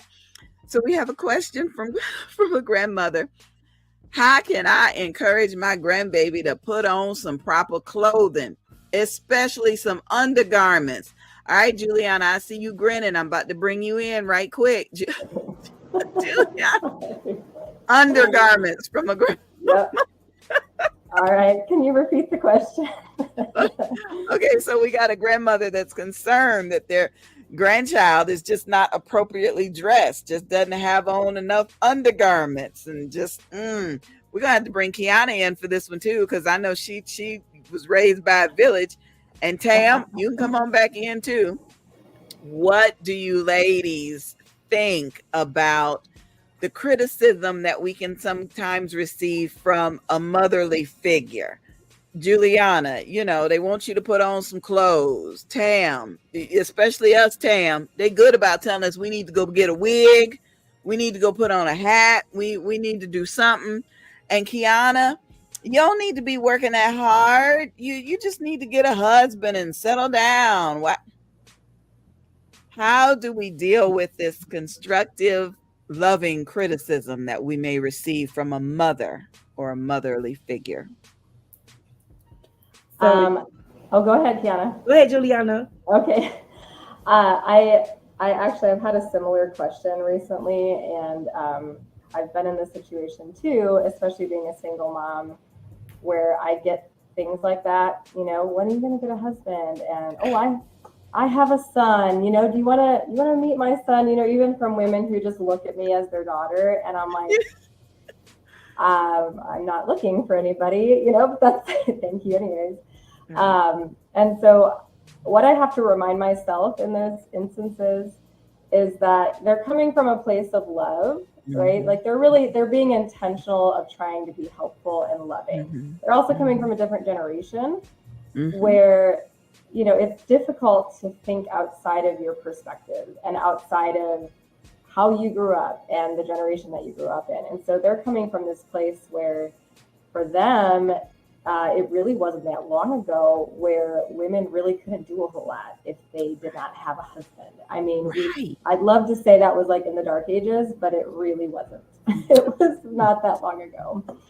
And so I personally just affirm and, let them know that I do appreciate their advice, and I appreciate where they're coming from, and that I know that they're really just doing it from a place of caring. But I also just let them know that, I'm a strong woman and I'm not opposed to that, but God's going to provide somebody for me when it's his time to provide someone for me. I'm not looking for it, but I'm also not opposed to it. And we live in a day and age, thank God, where, would it be ideal to have a husband? Of course, that's the ideal. That's how God created it. But that's just not always the reality in this day and age either. Gotcha. That's good. That's good. Kiana, what you got to say from your village? Well, is it a twofold question? Because I want to make sure I understood. That's why I let Juliana go first. No, go ahead. Please. Well, I mean, what I want to make sure I hear in reference to undergarments, right? Yes. Am I responding to how I can talk to the generation about covering up more? Yeah, go ahead. Oh, yes. Okay. So my auntie Lee made sure she made sure we wear a t-shirt up on everything. I wear a t-shirt up on everything. And I mean, even I'm almost 50 and I still wear a t-shirt because that's how I was raised. I raised my daughter to wear a t-shirt. My sons will put clothes on, dress according to the weather. My sickle cell clients dress according to the weather. So you won't sickle as fast. I tell everybody the same thing. Even people at the store, I see a young man with his pants down. Friend, sir, put your pants up. And it's okay, I think, for us to in love. Yes. It has to be done in love. Yes. There's a scripture in the Bible that says, with loving kindness have I drawn thee. If you do it in love, you can't go wrong. You can't go wrong. And so I would tell anybody, even this generation, because I just seen a lot out the door. Oh, I've seen a lot. During bike week, I've seen a lot. It looked like panties on, but it was shorts. I've seen a lot. And I asked. A lot that you didn't want to see. Listen, I'm the type of person I will ask, how do you feel? You feel okay with that on? I met a young lady at the courthouse. She had on a bonnet and some pajamas in the courthouse. And she was there to rectify getting her RN certificate again, getting her RN license. I said, big girl, you in here with your night clothes on? You can't do that. You got to represent us, baby. You can't come here like that. And I can't help it. Can't help it. When I see something, I say something. Why go tell somebody else? Girl, I don't have time for that. Let's talk to the person that can understand and can do something about it. I don't care to talk about people. I want to talk to the people. I think we do that more, then we'll get some more, things getting done. Yeah. Now, you were born and raised in Alabama, right? Yes. So that's that's strong Alabama training. Okay, and we know Juliana's in Florida, but Tam, you coming at it from a New York perspective. I'm still tickled over Wiki, but I feel you. She said, "Wait, what did you say, Kiana? You have the? I'm going to tell you. What is it? What is it called? What do you have? Oh, wait, with your clothes? Yes, I'm going to tell you. So that's what you have it. What is it called that you said? Yeah. Yes, you tell the person. And it's okay. But in love, you tell them. Yes, I love that.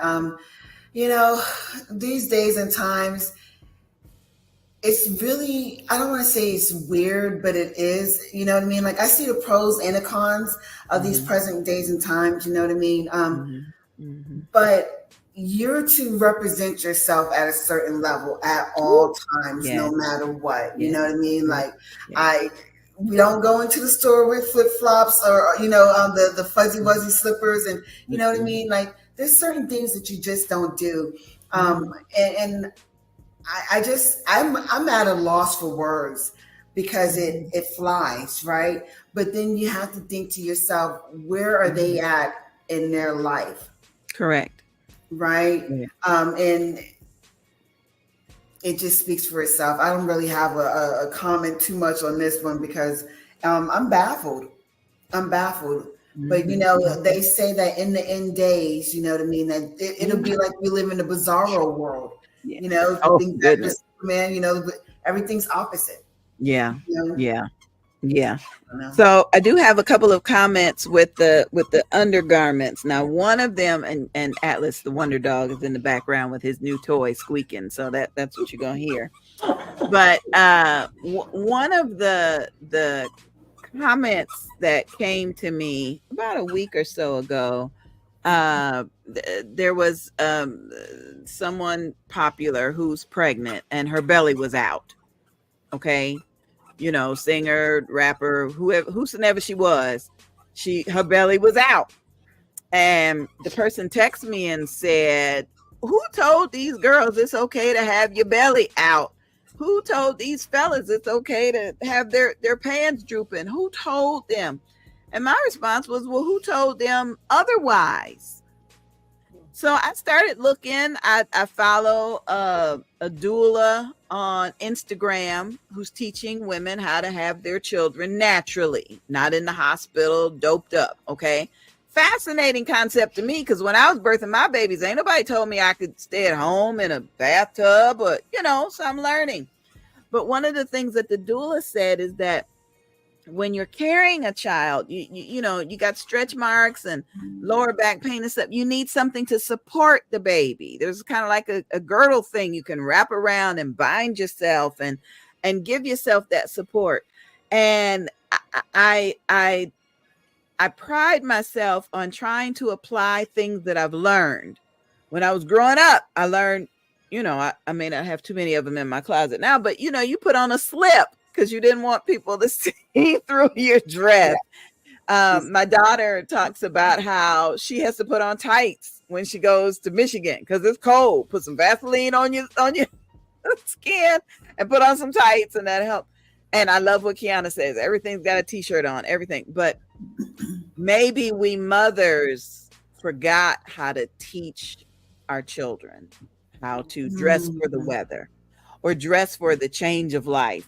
We may have a hot flash or something, but did anybody, tell us that maybe we need to put on cotton versus polyester? These are some of the things that the Moms in Ministry wants to talk about, because we're not learning these things in school and we're not learning them in the church.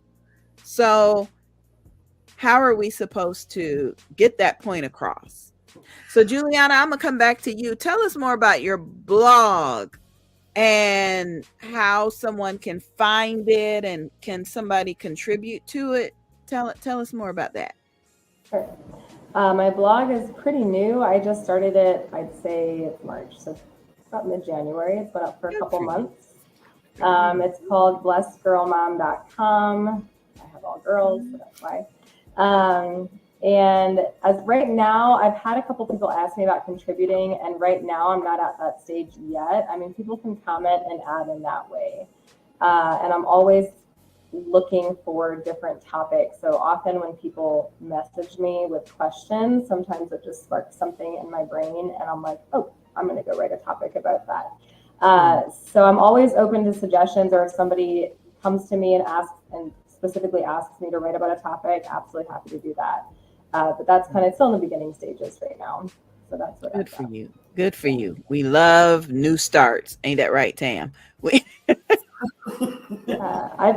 had the website for over a year, and it's taken me this long to have the courage to actually post something. I had to just rip the Band-Aid off and stop procrastinating. Yeah. So, yeah. I almost thought I was on a Zoom. I was looking for the heart button. I was gonna. Oh. Yes. Yeah. That's a good one. Okay, we're gonna get back to these questions. Another young man, looks like nope, he didn't tell me where he's from. He says, I'm having trouble getting my wife to open up and express her feelings when something is wrong. What should I do? Help. So let's start with Kiana. I say the best way to help someone to open up is for that he needs to share. He needs to share in relation to whatever the subject or topic is. He needs to share something that happened when he was younger that can relate to that same situation, and that can encourage her to share. That's good. Tam, what you think? I'm just rolling with Kiana this evening. But yeah, you know what I mean. You want to show your vulnerability and your transparency, and of course, it may not catch the first time, but being consistent in your genuineness, it'll help. So chances are, maybe she encountered some things in her upbringing or early adulthood or whatever have you that kind of has her still a little, standoffish or guarded in some areas of fully showing her emotions. And so, if he loves her sincerely, he'll continue to work with her and meet her where she's at, one step at a time. That's good. That's good. That's good. Juliana, I know you're coming from a place of healing from painful men women type of relationships. I am as well. So tell us what you think. What would you say to a young man who's having trouble getting his wife to open up and express her feelings? I would say that like a really intentional conversation needs to happen with no expectations on his part, meaning a sit down conversation where he just opens up and expresses how he's feeling about that. Something like, hey, I'm really trying to get through to you on X, Y, and Z topic, and I feel like I'm not. I would really love for you to open up and, just a really vulnerable conversation on his part where he's being vulnerable. And then not having any expectation in that moment for her to respond, because there's so many different personalities out there. I'm a very high introvert, and so I have to really internalize and step away to process things. And some people are like that, where they'll get a question at that, something that's kind of really, they need time to think about. Even something like, hey, I really want you to open up to me. I'm really struggling with this. She may need time to step away and process that. And I think it's from his perspective to just say, this is how I'm feeling, have him open up and be vulnerable, and then say, look, you don't have to respond right now. That's okay. But can we come back in a couple of days and sit down after you process this and talk? And then that gives her space, right? There's no expectations of pressure on her to respond in that moment. But it also kind of puts the ball in her court while with him also like putting himself out there as well. That's good. That's good. That's good. In my heart, I feel like if you want her to open up and she does, please honor that she opened up. Yes. I know sometimes men can come back and say, oh, I can fix that, or you shouldn't feel that way, or, not necessarily to belittle that, but that could be where she's coming from. She could have felt belittled in the past when she opened up. So no, she ain't going to open up to you now. Yeah. She may have felt like her feelings were not validated. So no, she ain't going to open up. And so, years ago, I learned that, sometimes you got to go. My sons, my daughters married two very wonderful young men. So I don't even call them son-in-laws, but my sons, I go to them and I say, okay, I just need you to listen to this. You ain't got to fix nothing. Just let me vent. Just let me. And then after I've done that, okay, I may come back an hour later and say, okay, what do you want me to do about it?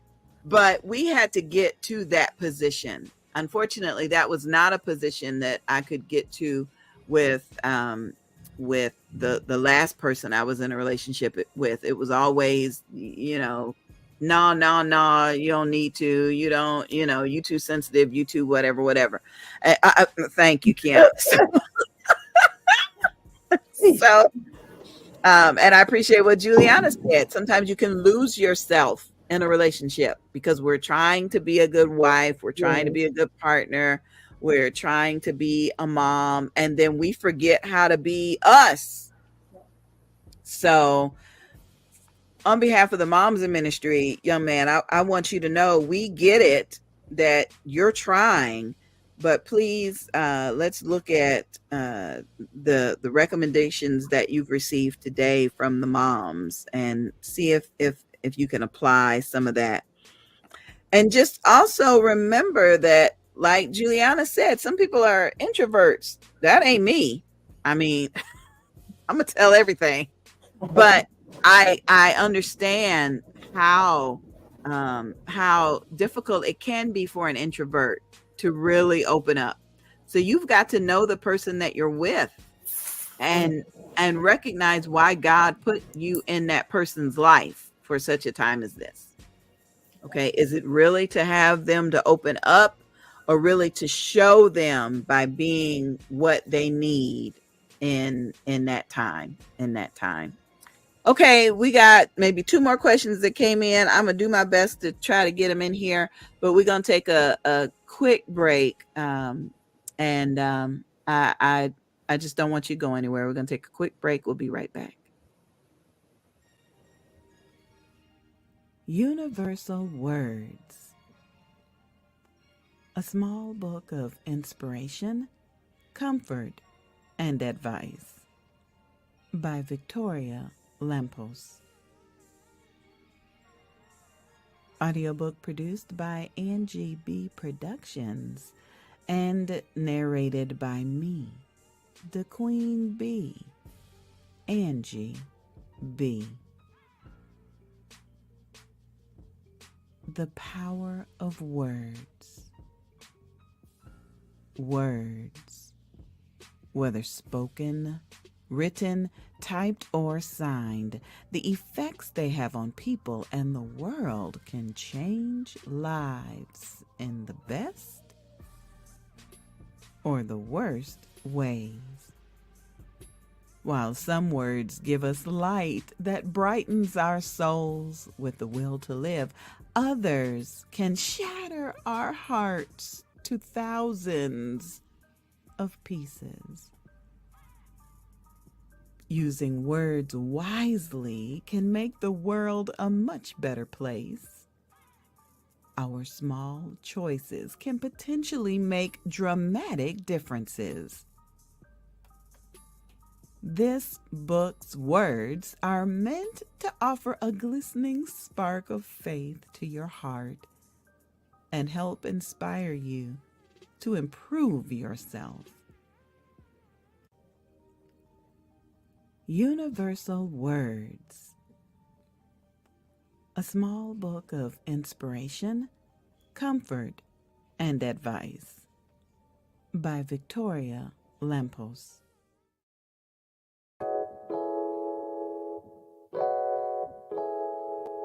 DJ Shaheem on the track.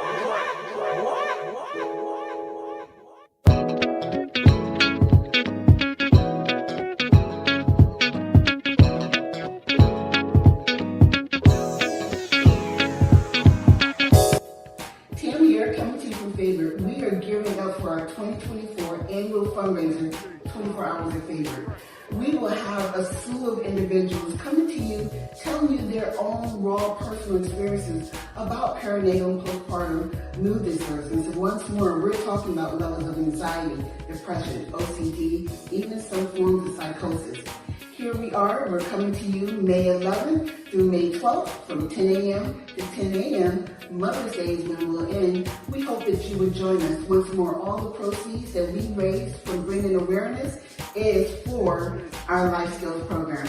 We're looking forward to seeing you then.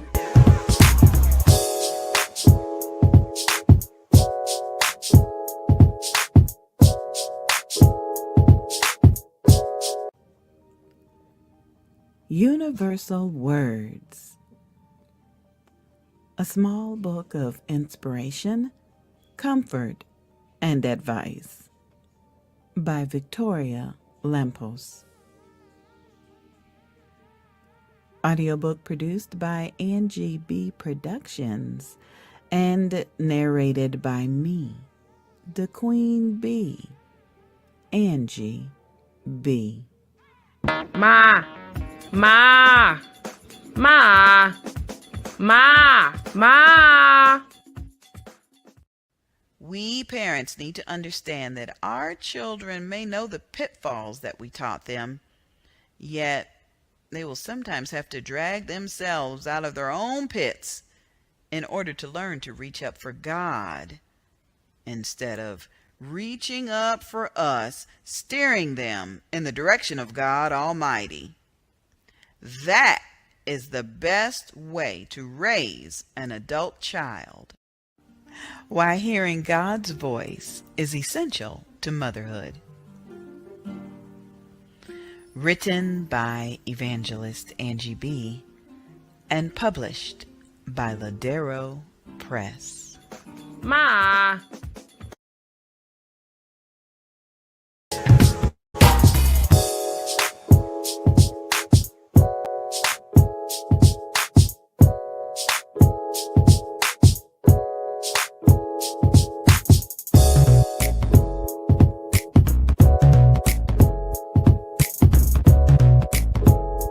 DJ Shaheem on the track.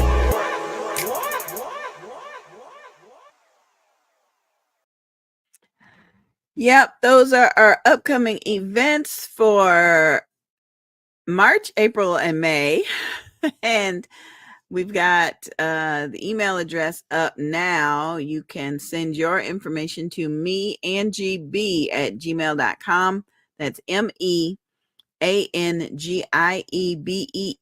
at gmail.com. I know we're coming to a point in the show where we've got a couple of difficult topics to discuss. And so this next question comes from a person that said, what advice would you give to a single dad raising a daughter? And why is that a question that should be addressed by the moms in ministry? Why not? Why not? We know how we would have, been receptive to a conversation. And so maybe there's something that we can say right now that would help. So Juliana, I'm bringing you back in. Tam, you're coming in right now. Kiana, you're coming in. And let's look at how could a single dad better raise his daughter? What advice would you give to a single dad raising a daughter? And then after that, we'll get into the sex question. So, Juliana, would you like to go first? Sure. Single dads raising daughters. I would say it's really important for multiple reasons to just really be intentional about leading by example as far as how a man should treat a woman. It's really, it can be very easy to get like all these little daily tasks done right, as far as like we're getting them fed, they have clothes, they're getting off to school. And, a single dad is doing all of that stuff too, right? He's doing mom and dad. And it's very easy to get caught up in that and forget about, hey, how am I treating them in certain moments in the day? How am I validating their emotions? Am I showing them that their boundaries are respected? Especially as a Christian, I mean, Jesus was a man, God the Father, right? And so subconsciously, whether we realize it or not, a lot of times especially as young children, our earthly father is the only example that we have. When we think God the Father, we're like, oh, okay, our Father. And for some of us, that can be a very positive experience. For some of us, it's very confusing because we may not have healthy dads that exemplify that well. Some of us may not have that example at all, right? Depending on what situation you grew up in. And so there's a lot of responsibility, I think, that men have to have as fathers. And it can be scary and it can feel overwhelming. But I think when a man is intentional with his daughter about, hey, I'm going to make sure that I'm intentional about validating her feelings when she comes to me, intentional about the kind of woman that he brings around her when he starts dating, because that's going to speak volumes to them as well. And how he treats that woman when he chooses to bring somebody around her, right? Because they're watching all the time and they're soaking that up. Wow. Wow. Kiana, I see you nodding your head. Yeah. I really agree with Juliana that everything she said, that's so true. As well as I would encourage him to raise her to be the woman that he knows that she needs to be. A woman that's Mm, respected, respects herself, is respected by mhm, others. Raise her to be the woman that you know that she can be and the woman you will want to date because she's going to mm, want to date eventually as she get older. But a mhm. person has to be instilled and have qualities instilled in them that someone would look at them and say, that's the somebody that I would like to be with. Yeah. So Yeah. that's what I would say. But yes. Yeah. All right, Tam, you raised a fine young man. So, what if he was a single dad and you had to have this conversation with him? Um, you know, it could go so many ways. I always say that when you have big discussions to have, pray, right? And ask God to open up the ears of individuals so they can receive the manner in which you're wanting to provide the information.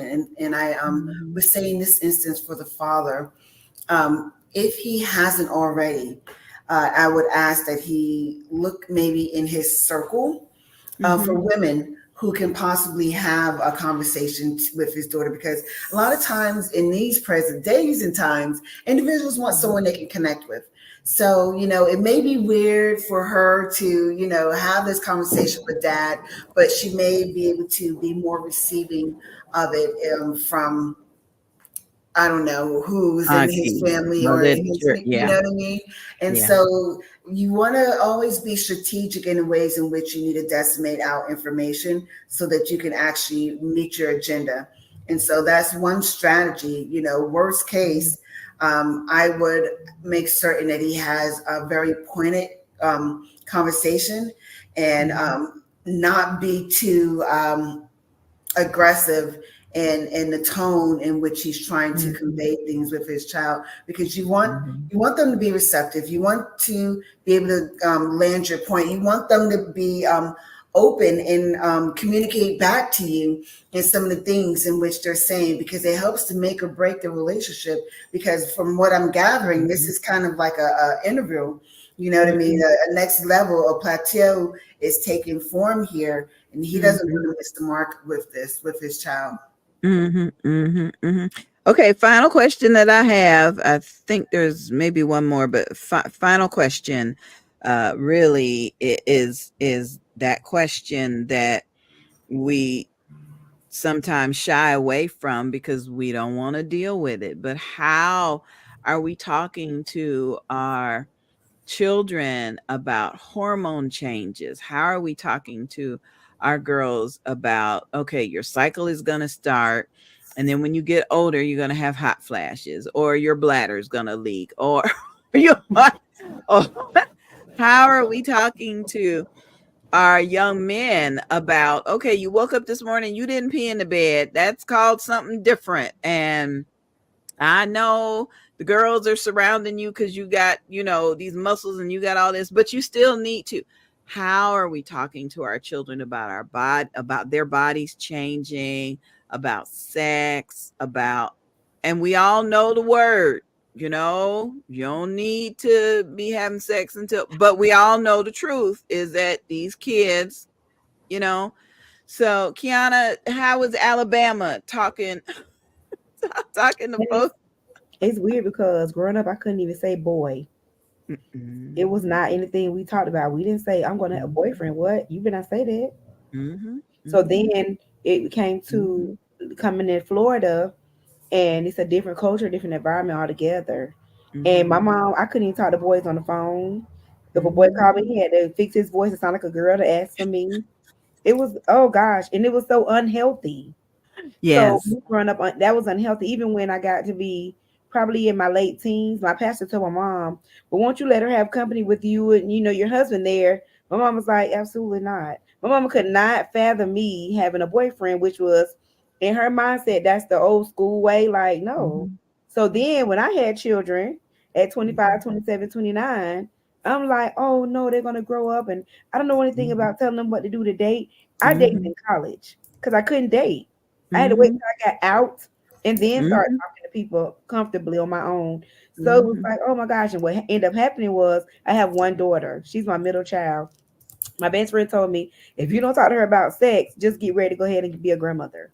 Just go ahead and get ready to buy Pampers, diaper bag. And that's what ended up happening. I was so uncomfortable. I didn't even know how to start a conversation with, protecting yourself, any of that. And so when she had her baby, I was like, oh God.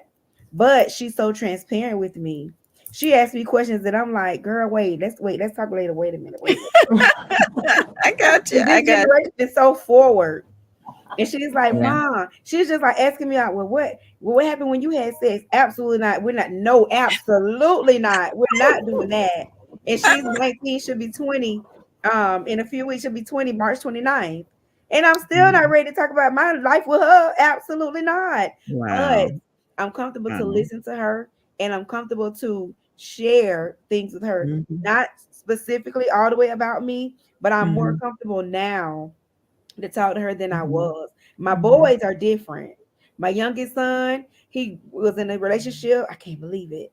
He has a girlfriend, and when they broke up, he came to my room. She broke up with me, and I'm like, I don't know what to say. Oh my God, So all I do is tell him, "You're so handsome. You're gonna be such a." I just encourage him. I build him up. I don't have to do that for my daughter. She have to do that for me. I don't have to do that for her. She's different. But I'm grateful that we have personalities. Every child has a different personality. No two children, even twins, have the same personality. And the fact that what I did, and my mom did this to us, she apologized. And I had to learn to do that. I'm sorry. I didn't make the best choice as a mom in this situation. And it's okay for us to talk to our children like that. That helps with transparency. It helps with honesty. It helps with our relationship. So I said a lot. I hope I said something that was helpful. Okay, Juliana, give us some of your feedback. So sex. My kids are little. My kids are 8, 6, and 4, and they're all girls, like I said. But sex growing up. So I grew up. My dad was a pastor, and we grew up in a household where that just was not talked about. It was just, it's bad. Sex is bad. And if I tried to ask questions about it to my mom, it was like, oh, just don't have it. Just don't have it. Not till you're married. And that, that was it. Yeah. She did a really good job of talking to me about like body changes. That was never anything like as far as, our cycle and all of that. That was a very open topic, but sex was not at all. Even just her view of her own body after having children. She's very critical of that, always ashamed, trying to hide because she had C-sections, trying to hide it. And growing up with that, now having little girls, I have vowed to just not be like that, right? Yes. Baby, go out there. Okay, I'll be out there in a minute. Yes. Can you shut the door? Okay?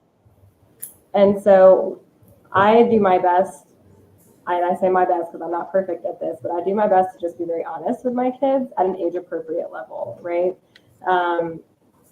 Growing up where we didn't talk about sex at all, what ended up happening with my sister and I, we were homeschooled, but there was a time when we were like in our early teens where we were so homeschooled, so we were home, but my mom would leave us at the house a lot, and we had internet access, and so we were like, well, we want to know these questions, and so we would go downstairs because this was when Google was there, it was happening, and we would Google things, and you can imagine the things that pop up when you go on the internet and you're trying to figure out questions about sex, and some of the my sister and I ended up in chat rooms that were very dangerous. I mean, I think of it now and I'm like, oh my gosh, I cannot believe. Like, thank God he was just protecting us. Yeah. And so I don't want that for my kids, right? So I think if they're old enough to ask questions, they're old enough to have an age appropriate answer. My kids are very well aware of their body changes that are going to come. They are very aware that, hey, mommy's body has gone through changes with each baby. And, they'll come up to me and they poke my stomach and they're like, Mom, why is your stomach jiggly? What is that scar from? I'm like, yeah, that's just what happens when you're babies. Why does your belly button look like that? And it's not a shame thing. Do I love it? No, but I don't need to be ashamed of it. Even with sex, I mean, my kids understand at the most basic level because they're little. Boys and girls have different parts. my oldest, who's almost 9, has been asking more specific questions. So her and I sat down and we talked about, hey, this is how God created men and women, right? Like to come together at some point in marriage and have babies. This is why they have parts, because she was specifically asking, and I answered those questions, very limitly, like with limits. But I just think that being honest and not approaching those conversations with shame, even if they're uncomfortable, they're uncomfortable. But when we do it openly like that, it lets them know, hey, I can come to you and ask these questions that come up, right? Amen. So, that is wonderful. All right, Tam. So I have one and only, my son. He just turned 21. I knew it was coming, being a single mom. And so I prepped my brother, his uncles, my homeboys, like, look, when I say go, I'm going to need you to call him up. And, for me, I did, I was able to utilize my village people to have those in-depth conversations with him. And that way I was able to kind of stay at the surface. And to this day, we'll have some kind of conversations, but I'm relieved to know that he has a circle of men in which he can talk all of the whatever, and they'll come and tell me. Yeah. We'll come and tell you. Yeah. It's that, once more, it's all about strategy. But yeah, and he feels comfortable in venting and divulging and whatever have you. I'm very fortunate. I have a really, really good young man. And so just one day at a time. Yeah. And again, these are not conversations we're going to learn to have in school, and ain't too many churches that are going to have these kind of conversations. So that's why we have moms in ministry. Ministry is our foundation, but we sometimes have to have these hard conversations because nobody told us. We didn't have a village. We coming from a place of pain or misunderstanding. I remember my mother passed away in 1999. And she was 54 years old. So I've taken on kind of a motherly approach to my younger sisters. And that, let me tell you what's going on with my body now, because we didn't have that kind of family history. So I remember my sister was going through something. I was like, girl, you perimenopausal. She's like, Perry, what? Perry Mason? What? Who? And so mom just didn't have that conversation with us, but the sex education conversation she learned because she worked for Planned Parenthood. So she was bringing home pamphlets and things, and the life cycle library, a red hardcover little library of books. And so the more information you have, the more information you can provide. Just like Kiana said, nobody told her this, nobody told her that. I raised 2 daughters, and I started telling them when they were like 8, 9 years old, you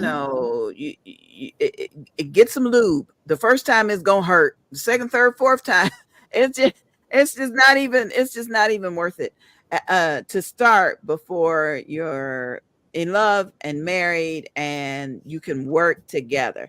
That was my basis for the ministry aspect of it, but the reality of it had to come from a place of love, like we've always talked about. So, and it's not just one conversation either. It's not, because the body part, one conversation. Yeah. Takes time, takes many years that you build upon. You're right. Okay, it's just about time for us to get out of here. Juliana, can you tell everybody how we can get in touch with you? Yes, either through my website at www.blessedgirlmom.com, or you can find me on Instagram at Thriving Mama Mentor.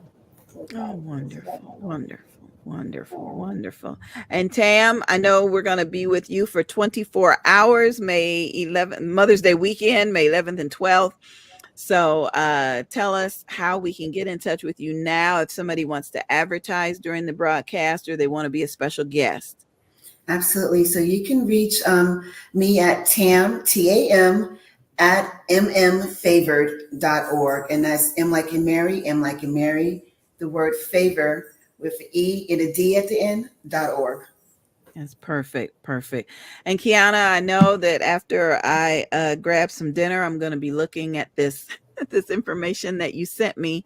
But how best can we as individuals help a sickle cell patient? We may know somebody down the street, round the corner. We don't know what to do with them. We don't know what to do for them. You can advocate for them. You don't have to have a special paper, special certification. You can ask them, how are they? You can call the hospital and advocate on their behalf. You call the hospital, make sure they're giving them their medicine. You know, what is it? Are they okay? You can go to the hospital and sit with them so they won't be by themselves. They will not be mistreated if they're not by themselves. When they're alone, that's when the mistreatment occurs. So you can just be that person, just sit in the room, look at a book while you're there, and the nurses will not mistreat them while you're there. And the one thing that I've always said is that when mothers can get together to talk about situations on their heart, not to gossip, but to talk about situations, we can change the trajectory of anything.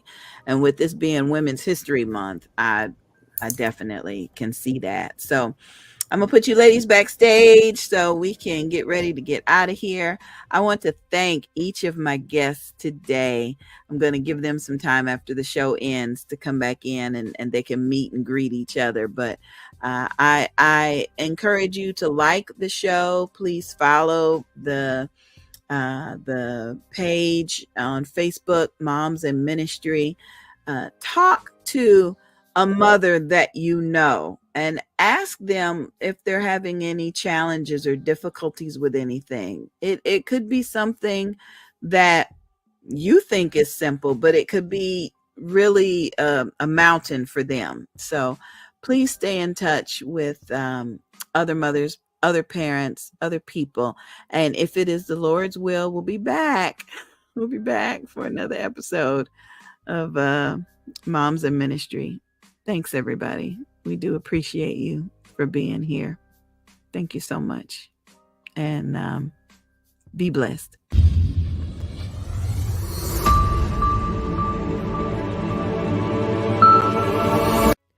If you or someone you know needs help coping with depression, anxiety, or PTSD, overcoming low self-esteem, or managing major life transitions,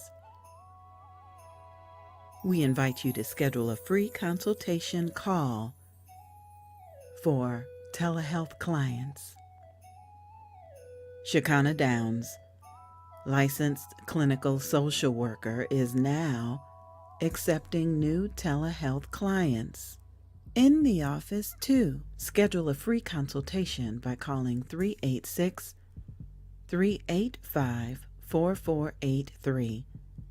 That's 386-385-4483. In the brand new Daytona Beach office as well. 50 to 60 minute individual therapy sessions and a variety of insurance plans are accepted. Couples therapy and coaching is coming soon. We invite you to log on to cjaqis.com.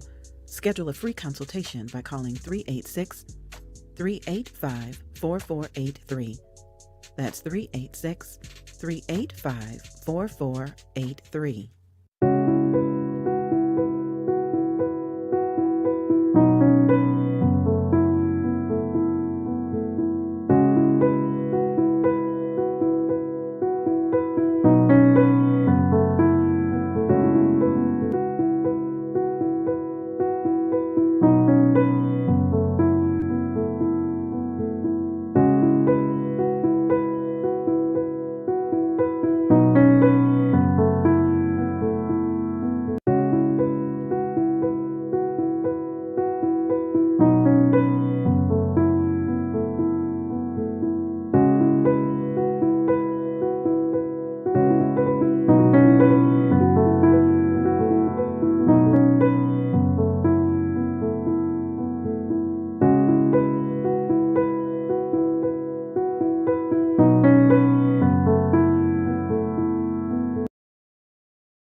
My name is Tamara McRoy. I am the founder and president of Maternal Matters Favored, and I'm very happy to be here. Maternal Matters Favored. Ok, il dit comme ça que lui-même c'est Tamara McCoy et lui-même c'est maman maternelle. Bagay qui maternelle qui a un peu d'importance. C'est comme ça il est envahir. Okay, and so Maternal Matters Favored, we are a Christian-based nonprofit. We work to provide counseling and support services to parents that are going through perinatal, postpartum mood and anxiety, stress. Il dit comme ça que compagnie yo établi puis yo capable aider parents qui ont stress, qui ont problème qui ont petit problème mental tout les bébés pour faire ou bien avant bébé fait ou bien après bébé fait pour que nous capable aider un à l'autre. Yeah, just like so I can really translate and not mess it up. I want to say what So perinatal or postpartum mood disorders is a term used to describe distressing feelings that occur during pregnancy and throughout the first year after pregnancy. Ok, dit comme ça que périnatal veut dire comme ça que autour de les moments pour faire bébé. So pendant maman enceinte et jusqu'à 1 an après maman fin faire bébé, c'est l'heure ça y a regardé. Yeah, and it's something that we all go through because of hormonal changes that take place in our bodies. Il dit comme ça son bagage que nous toutes capables nous passer là-dedans li parce que hormones nous a changé les nous enceintes. Yeah, so you're thinking about anxiety, stress, depression. Anxiété, stress, dépression. Bills to pay, food to eat, you know, jobs. Manger, job, tout stress yo. It all takes a certain level of heightness when you're dealing with having to be another parent or a mom or a dad. Tout stress ça revient plus fort parce que l'on connaît on va le faire petit. Et l'on pour ni fini garçon.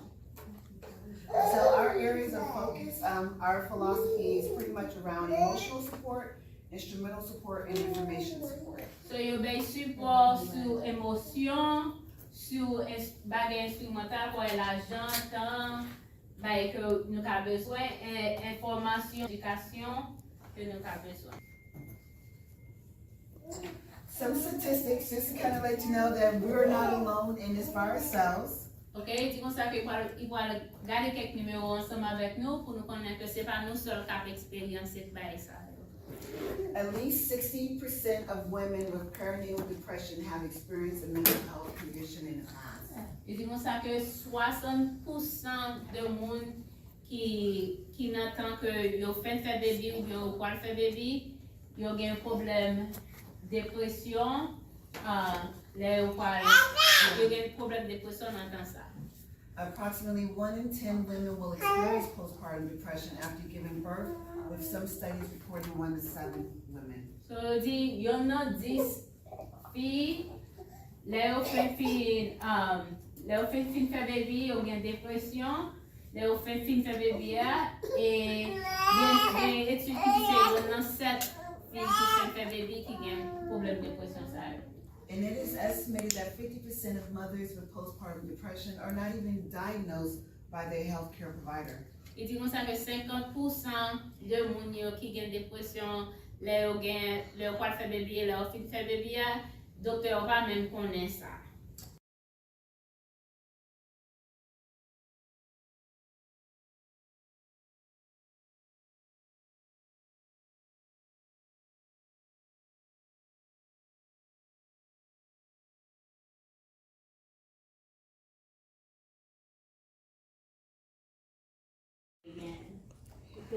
Non, n'importe non.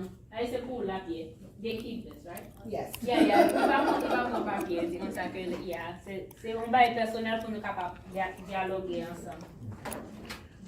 Yeah, they're still writing.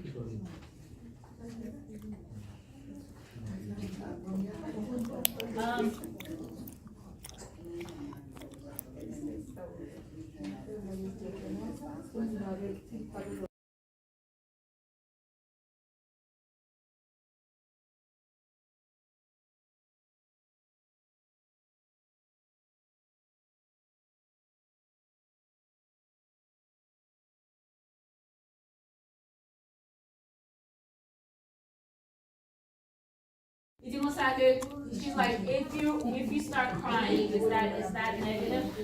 No, it's actually positive because crying helps release some of the pressures of stress mentally and emotionally. Et di kon sa kriya son bagay pozitiv liye.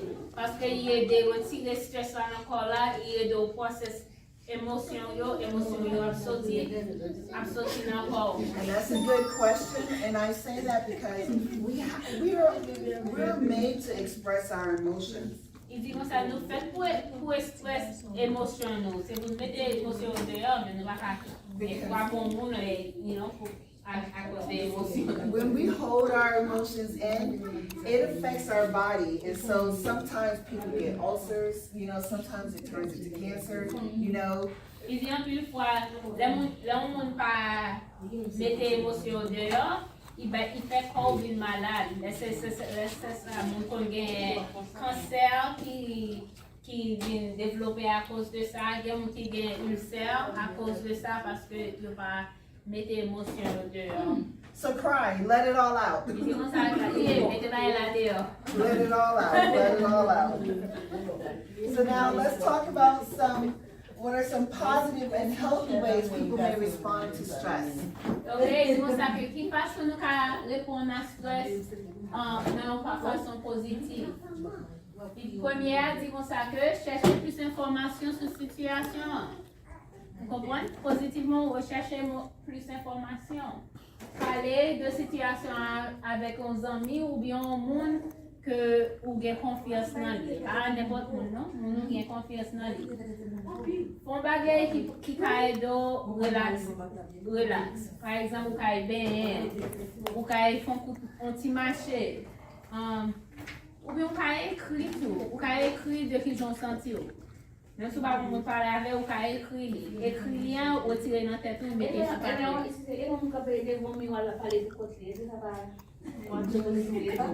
She's like, how about when you have somebody who's talking to themselves? Is that positive or are they crazy? You know what? My rule is that you can talk to yourself and you can respond to yourself. It's like. Et tu penses que oui, on ne met pas la tête pour un monde pour parler pour parler on ne met pas la tête ça va faire du fou, mais on ne met pas la tête c'est la vie qui fait ça. Alrighty. So in summary, and I'll read just this one and then you can skim, and then there's one more you can skim and finish. Okay. Sometimes people react to stress differently by what? Becoming angry or upset or blaming someone else. Ok, c'est comme ça que les gens se fâché, ils commencent là, ils blâment c'est un tel qui la cause, c'est un tel qui la cause. Or they may feel so overwhelmed that they avoid the stressful situation. Ou bien ils font comme si rien pas passé, comme si le problème n'a pas là. These are negative and unhealthy things to do. Et c'est comme ça que ça, c'est pas pareil qui vont nous faire. And why is because the stress can wind up adding to the pressure the person is feeling and cause more problems over time. Il dit que ça si nous ignorons stress, il y a de monter plus en plus. So, like we said, go ahead and cry. And then sometimes stress may push or motivate people to take action to handle a situation that causes more stress in a sense. Okay? Il dit comme ça que bien le stress là vient pour réagir, après ça vient plus stress à cause de façon de réagir. It's always recommended that you get more information about a situation, that you look for alternatives, and once more, pray to God. Il dit ça que toujours chercher l'autre façon, chercher plus d'informations sur un problème qui a stress et pour prier tout, prier à mon Dieu. Also, sometimes it's good to maybe, if you're having a heated conversation with someone, it's okay to maybe take some space, some time to come back to it when you're not as angry. Il dit ça que si que ou jouer ensemble avec comment dire jouer à gauche là comment dans situation là vient plus calmement ou à tourner ou à parler avec mais avant ça pas continuer à brûler pas résoudre. All right. So we're going to stop here for today. I wanted to get into much more, but hey, we're nearing the end of our time together, so we will do this again when I come back out. Thank you. Dis-moi ça que li couper li en bout, mais il veut qualité, il veut tourner la continuer ensemble avec nous, plus sous bagage positif que nous qu'a fait, là nous gain stress. And what I'm going to do is I'm going to translate it over the PowerPoint. I'll translate, and I'll just be able to print something out and have them long. Ok. Il dit comme ça que la PC fait un monde ranger sans créole pour lui, pour nous garder en créole dans mais nous pendant la parler. Et moi ma ben nous. I'll do that next time. Yeah. It was like I didn't do the handout in Creole or this. And Thank I you. didn't have the time. You're welcome. Judy, no. Okay, my body laughing. Shit, sorry. Okay.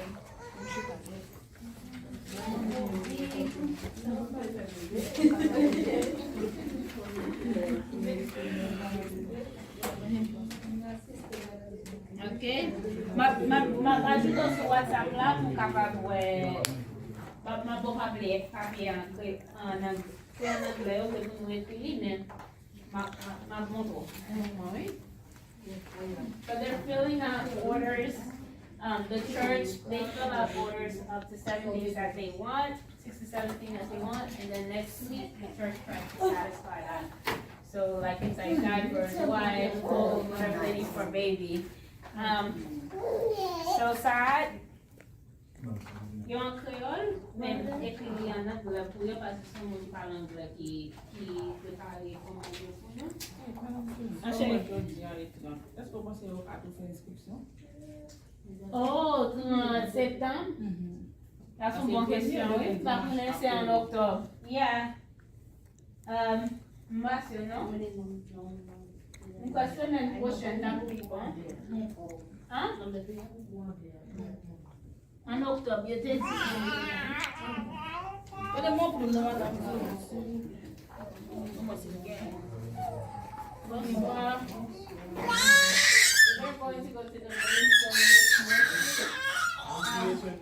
sur groupe WhatsApp là. Do you mind if I pray for you?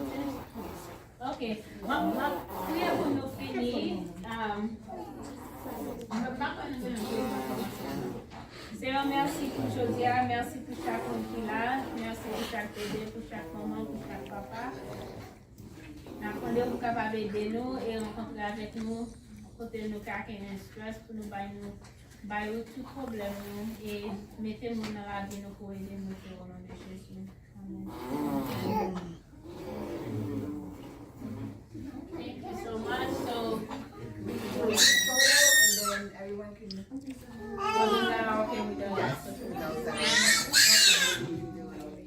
Okay, that's a good idea. Il dit comme ça que mon qui est ok pour yo sur online, pour yo sur WhatsApp, sur yo which social media outlet? Instagram and Facebook. Oh, Instagram and Facebook. You go Instagram and Facebook page. Si nous ok pour nous na photo nous ka chanter là la photo de groupe, mais mon qui pas ok, c'est pas une obligation tout. Ok, par contre, c'est 2 fois par obligation. Mais mon qui ok pour faire photo là, na photo en groupe. Yeah. And if you want to see it, like and follow, scan. Il dit si nous voulons like ou bien suivre sur Instagram avec Instagram et Facebook ou la scan. Et manger tout. Madame, tu vas tout cas bon l'autre feuille, s'il vous plaît. Pas un problème.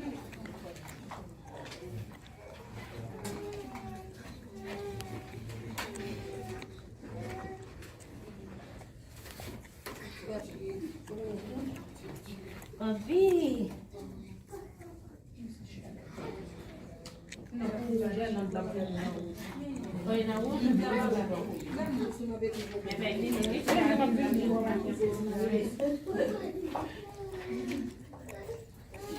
Okay. Mon yo qui nous voit, ma va ajouter nous sur WhatsApp là, oui, si nous voulez. Une question. Oui, oui, oui.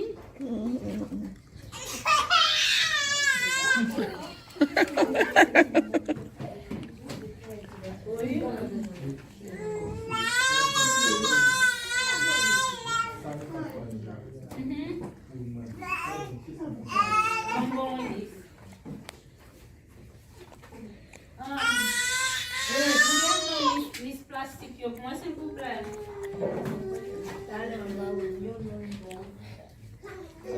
Ouais, écrit les en anglais.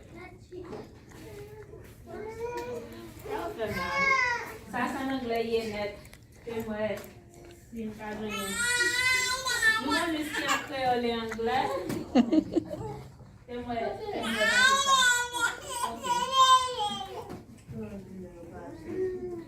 Ça, c'est là. Par exemple, si vous avez une notion pour bébé, mais c'est en anglais pour l'écrit.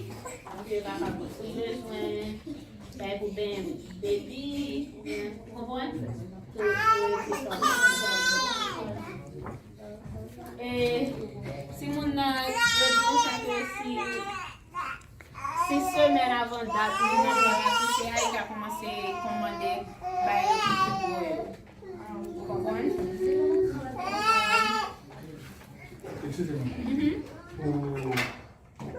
Pas besoin d'occuper un rouge, pas besoin d'occuper. Mais on va mettre, par exemple, commencer à mettre des diapers à côté, diapers pour bébé.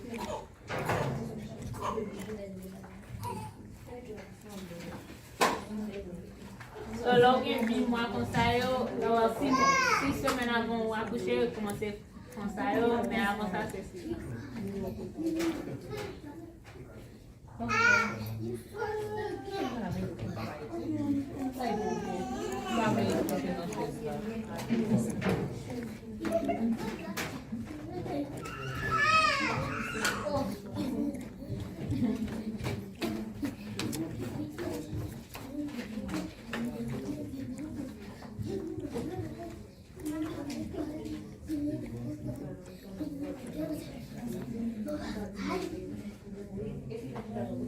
Ok.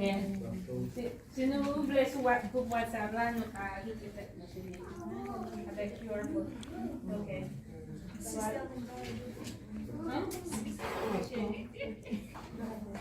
Mais c'est ça qui est à gauche là. Oui, si vous voulez en fait, c'est ça qui là.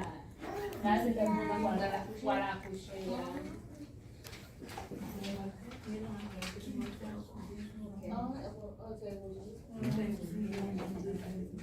Ok, comme ça.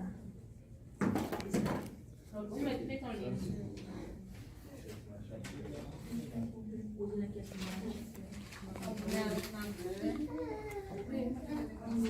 Ok. Pour le téléphone, on peut scanner ça. Sur WhatsApp.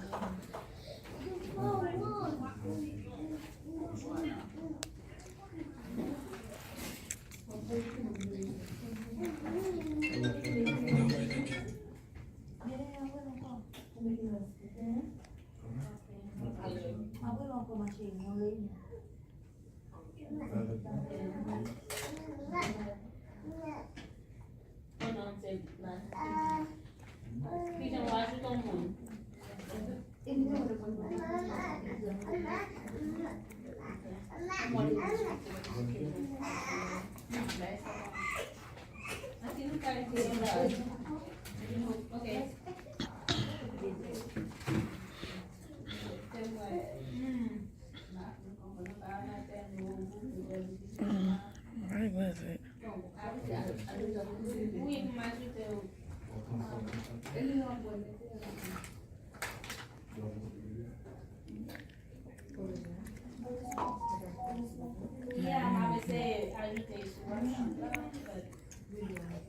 Hi, Boo Boo.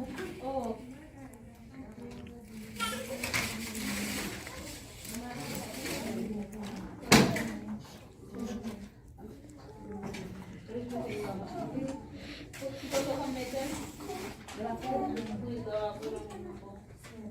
Ok. Ok, nouveau contact. Ok.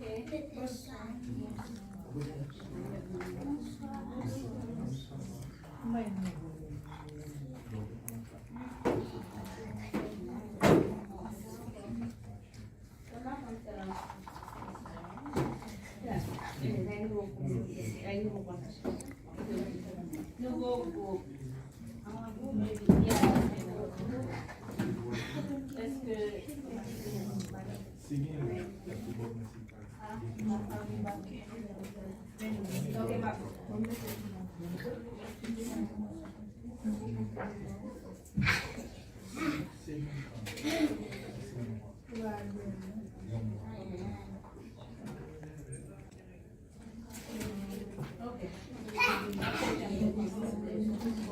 Oh, my feet.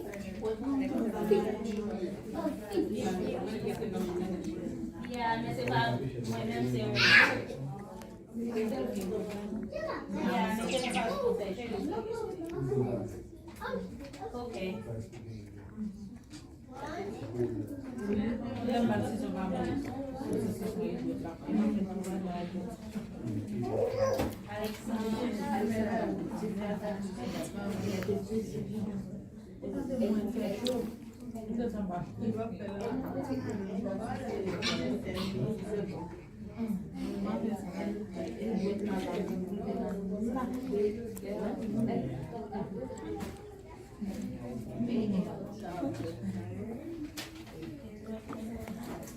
You know, she's like, if you start crying, is that negative?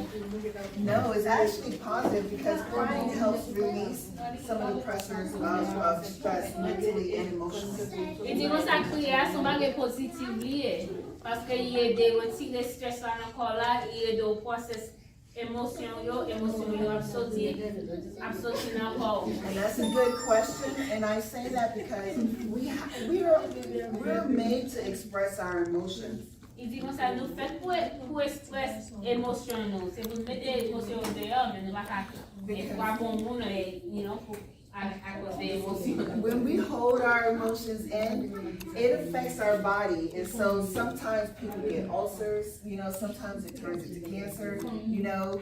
Il dit en plus fois, là on ne pas mettre l'émotion dehors. Il fait corps d'une malade. C'est ça, mon collègue cancer qui vient développer à cause de ça. Il y a qui gagne ulcère à cause de ça parce que il ne pas mettre émotion dehors. So cry, let it all out. Il dit comme ça, mettez là dehors. Let it all out. Let it all out. So now let's talk about what are some positive and healthy ways people may respond to stress? Ok, vous savez qui façon nous répondre à stress non pas façon positive. Première, dit comme ça que chercher plus d'informations sur la situation. Vous comprenez? Positivement, rechercher plus d'informations. Parler de situation avec un ami ou bien un monde que ou gain confiance dans lui. Pas n'importe où, non? Nous gain confiance dans lui. Font bagay qui caille relax. Par exemple, ou caille bien, ou caille font un petit marché. Ou bien ou caille écrit tout, ou caille écrit de qui j'en senti. Même si pas vous parler avec ou caille écrit, écrit rien ou tirer dans tête ou mettre sur papier.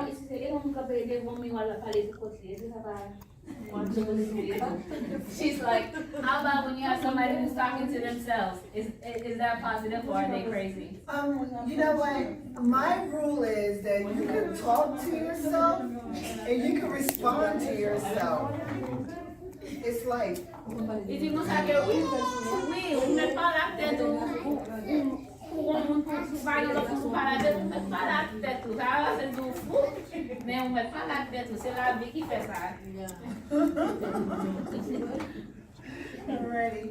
So in summary, and I'll read just this one, and then you can skim, and then there's one more you can skim and finish. Okay.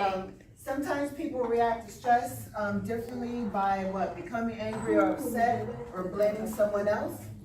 Ok, tu penses que les gens se fâché, ils commencent là, ils blâment c'est un tel qui la cause, c'est un tel qui la cause. Or they may feel so overwhelmed that they avoid the stressful situation. Ou bien ils font comme si rien n'est pas passé, comme si le problème n'est pas là. These are negative and unhealthy things to do. Et c'est comme ça que ça, c'est pas pareil qui vont nous faire. And why is because the stress can wind up adding to the pressure the person is feeling and cause more problems over time. Il dit comme ça, si nous ignorons stress, il y a vite monter plus en plus. So, like we said, go ahead and cry. Crier, si besoin crier, crier.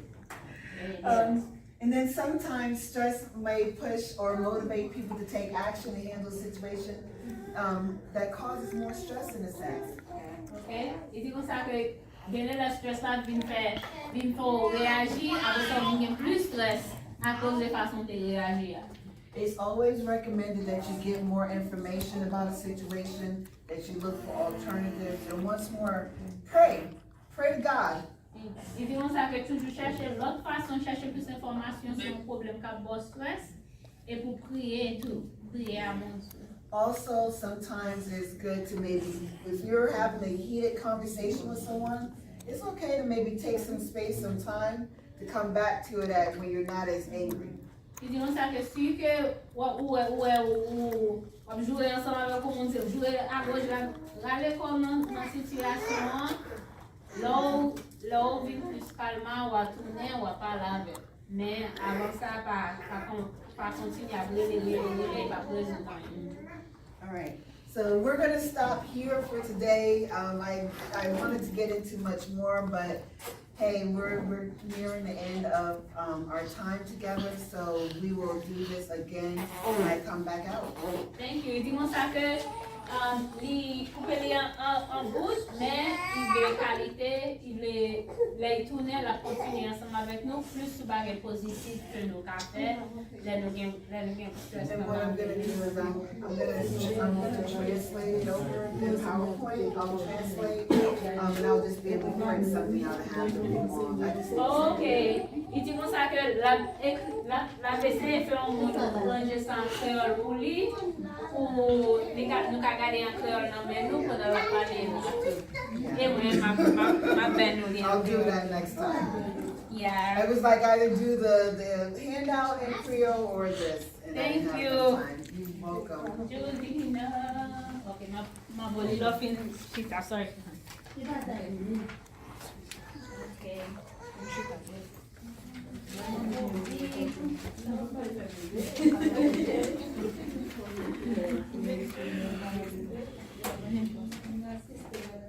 Ok, ma rajoute sur WhatsApp là pour capable ma bon appeler en anglais ou pour nous écrire mais ma montre.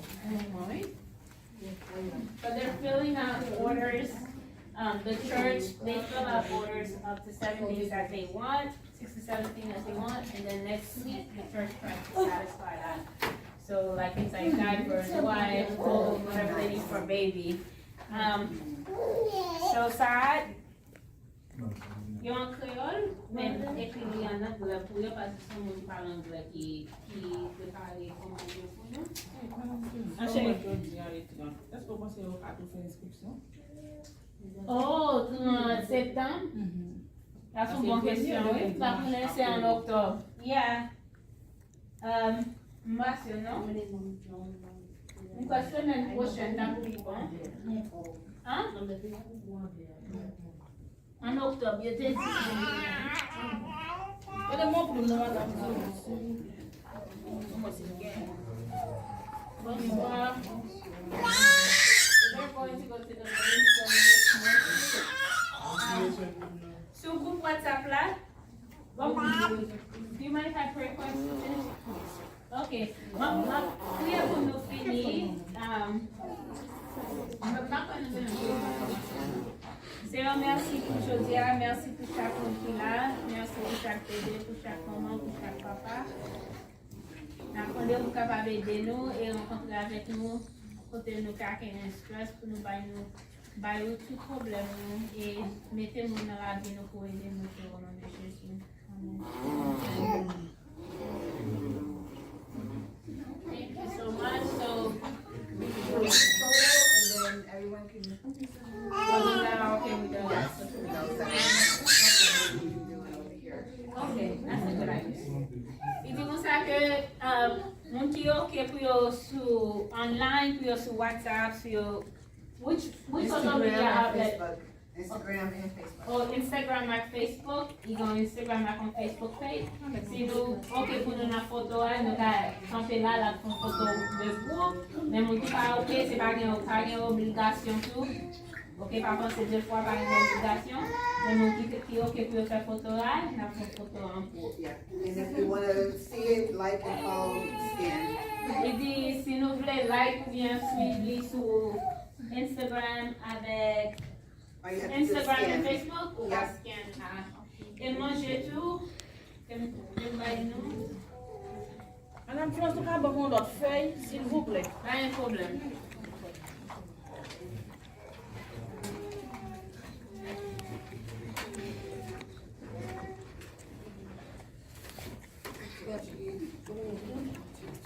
Envie.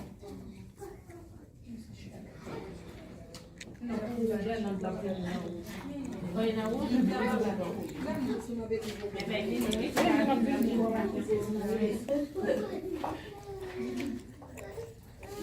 Okay.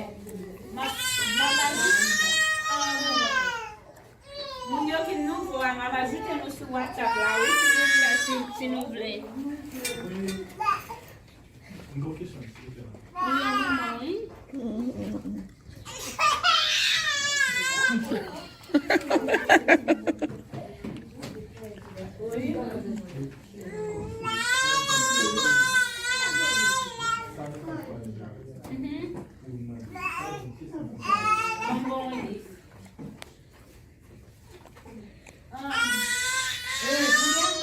Lis plastik yo pou mwen s'il vous plaît.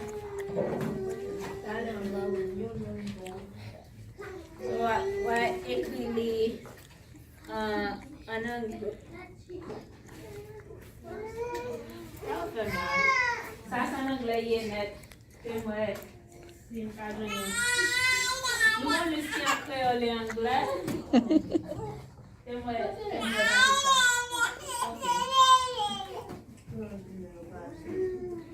ça c'est là, par exemple, si vous avez une notion pour deviner, mais c'est en anglais pour l'écrit.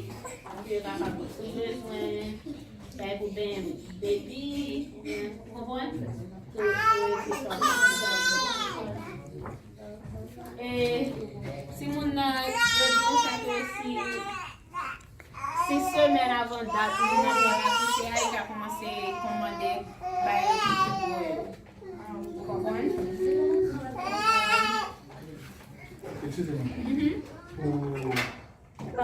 Pas besoin d'occuper bayan rouge, pas besoin d'occuper.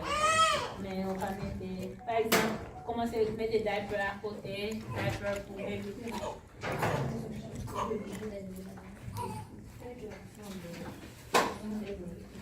So, là, on vient 8 mois comme ça, 6 semaines avant d'accoucher, commencer comme ça, mais avant ça, c'est 6.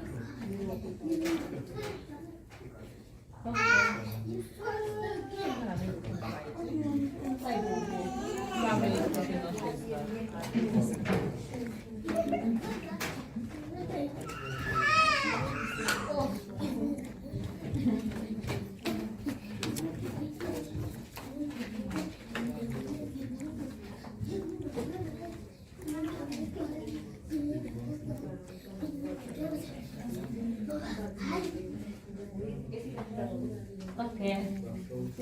Si nous voulons sur WhatsApp, là, nous allons ajouter cette machine avec QR code. Ok.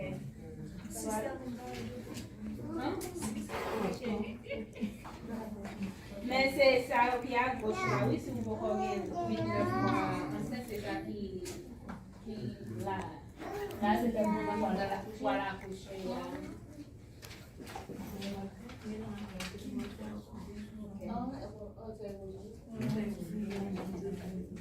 Ok, ça.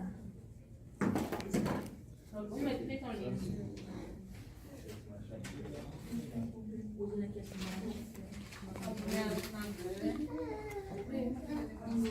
Ok. Pour le téléphone, on fait scan ça. Sur WhatsApp.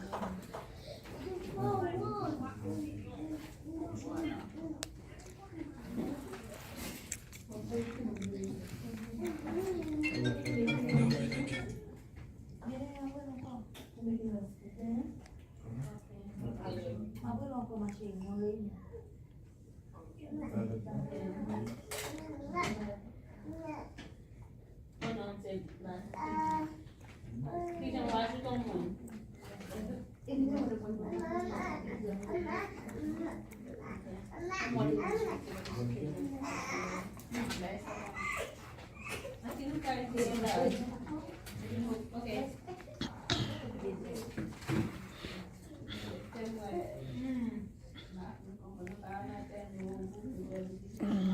Where was it?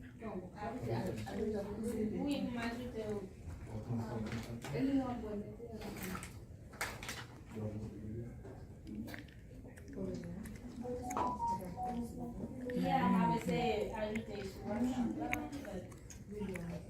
Hi, boo boo. Oh.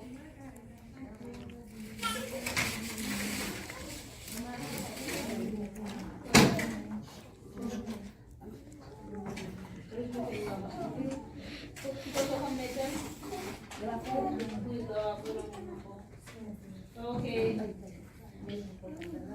Okay, nouveau contact. Okay.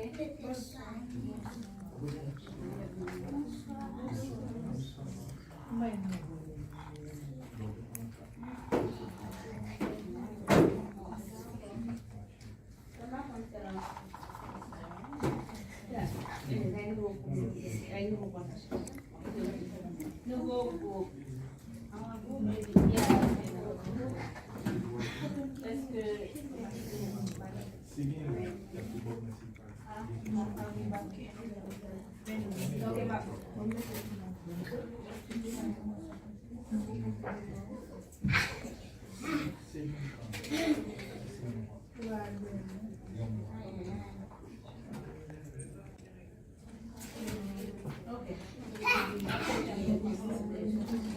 Oh, my feet.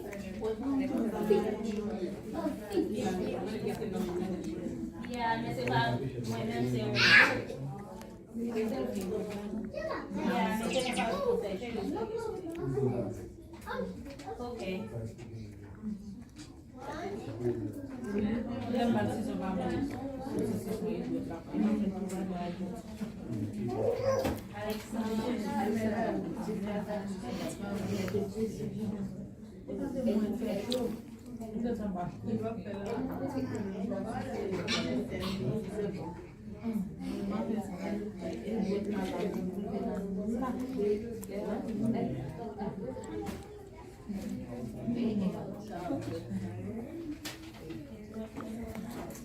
It's almost like she's like, if you start crying, is that negative? No, it's actually positive because crying helps release some of the pressures of stress mentally and emotionally. Et dis-moi ça crier son bagage positif lié parce que il aide à retirer stress là encore là, il aide au process émotion yo absorti encore. And that's a good question, and I say that because we're made to express our emotions. Il dit comme ça, nous faisons pour express émotion nous. C'est vous mettez émotion dehors, mais nous pas bon monde, you know, à cause des émotions. When we hold our emotions in, it affects our body, and so sometimes people get ulcers. You know, sometimes it turns into cancer. You know. Il dit en plus fois, là on pas mettre émotion dehors. Il fait corps d'une malade. C'est ça, mon collègue cancer qui vient développer à cause de ça. Il y a qui gagne ulcère à cause de ça parce que il ne pas mettre émotion dehors. So cry, let it all out. Il dit comme ça, mettez là dehors. Let it all out. Let it all out. So now let's talk about what are some positive and healthy ways people may respond to stress? Okay, c'est pour ça que qui façon nous répondre à stress mais pas façon positive. Première, dit comme ça que chercher plus d'informations sur la situation. Vous comprenez? Positivement, rechercher plus d'informations. Parler de situation avec un ami ou bien un monde que ou bien confiance dans lui. Pas n'importe où, non? Nous gain confiance dans lui. Font bagay qui caille do relax. Par exemple, ou caille bien, ou caille font un petit marché. Ou bien ou caille écrit tout, ou caille écrit de qui j'en senti. Même si vous ne parlez avec vous, vous écrire. Écrire, ou tirer dans la tête, ou mettez sur papier.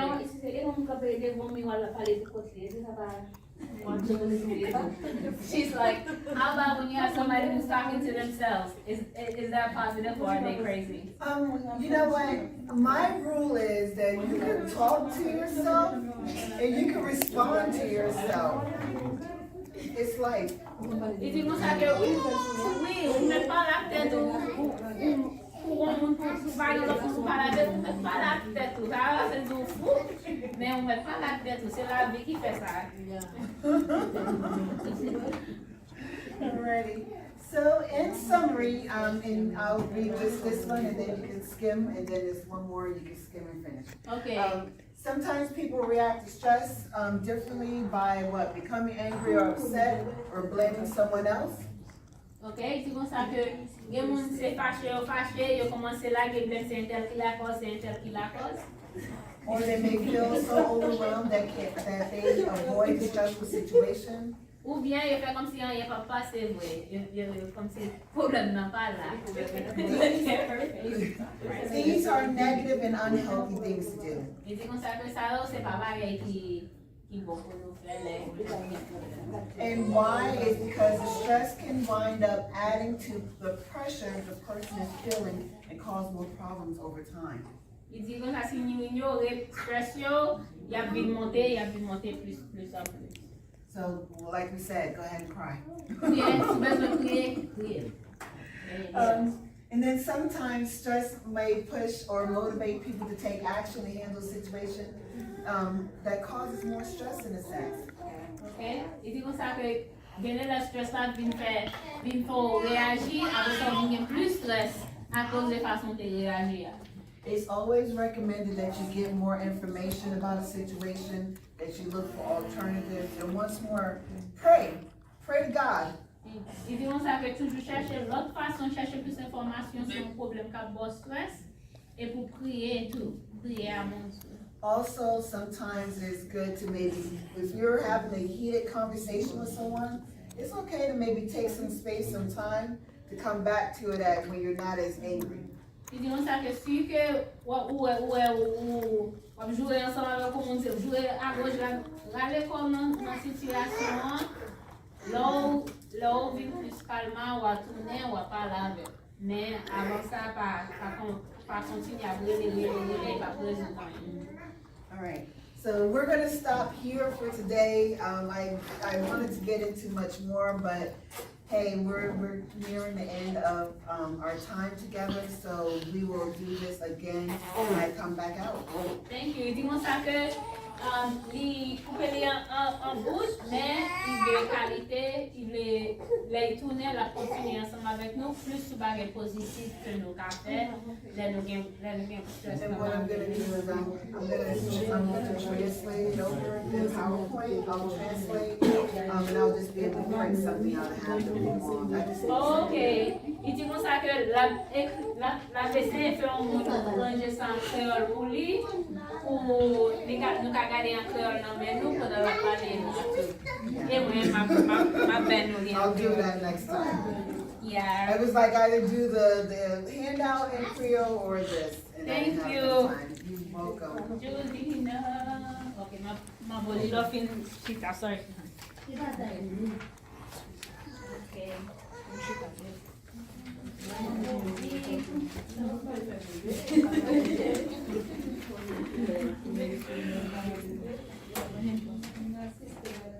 Ok, ma rajoute sur WhatsApp là pour capable ma bon papier en anglais pour nous écrire mais ma montre. So they're filling out orders. The church, they fill out orders up to 7 days that they want, 6 to 17 that they want, and then next week the church tries to satisfy that. So like it's like diapers, wife, clothes, whatever they need for baby. So sad. Yo en créole, même écrit en anglais pour eux parce que c'est un mot qui parle anglais qui peut parler comment dire pour nous. Est-ce qu'on pense au cadeau faire inscription? Oh, en septembre? Ça, c'est une bonne question, oui. Ça, c'est en octobre. Yeah. Monsieur, non? Une question semaine prochaine, t'as voulu quoi? Hein? En octobre, il était dit. Et le mot pour nous, Bonsoir.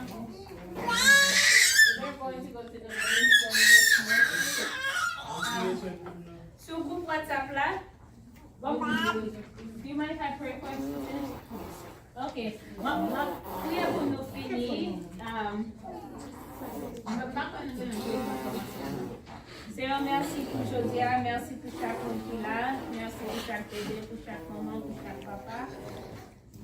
Nous sommes capables d'aider nous et rencontrer avec nous, côté nous car un stress pour nous bailler tout problème et mettez-nous dans la vie pour aider nous au nom de Jésus. Amen. Thank you so much. So we can do a photo and then everyone can. Oh, is that okay with us? Yes. Okay, that's a good idea. Et puis comme ça que mon qui est ok pour yo sur online, pour yo sur WhatsApp, sur which social media outlet? Instagram and Facebook. Oh, Instagram and Facebook. You go Instagram and Facebook page. Si nous, ok pour nous la photo, nous camper là la photo de groupe. Mais mon qui pas ok, c'est pas une obligation tout. Ok, par contre c'est deux fois par une obligation. Mais mon qui ok pour faire photo là, la photo en groupe. Yeah. And if you want to see it, like and follow, scan. Et puis si nous voulons like ou bien suivre sur Instagram avec Instagram et Facebook ou pas scan. Et manger tout, nous. Madame, tu veux pas avoir notre feuille, s'il vous plaît? Pas un problème.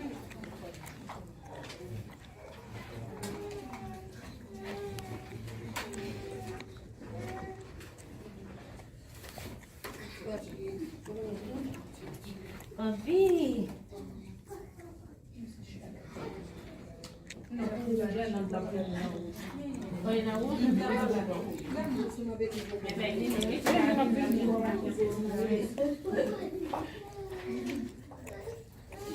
Okay.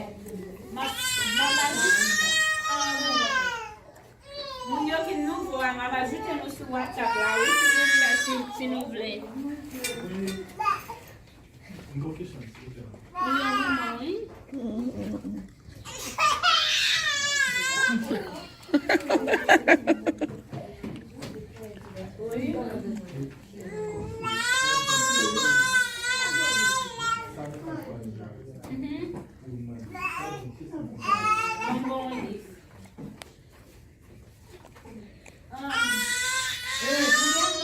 Liste plastique, moi s'il vous plaît.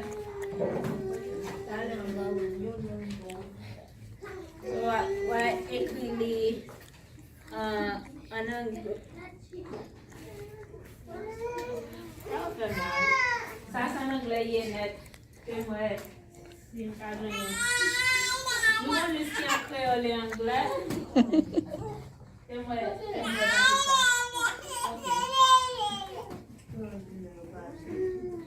ça, c'est là. Par exemple, si vous avez besoin de lotion pour bébé, mais c'est en anglais pour l'écrit. Donc, il va pas besoin pour bébé, vous comprenez? Et si vous avez si semaines avant date, vous avez commencé à commander vous comprenez?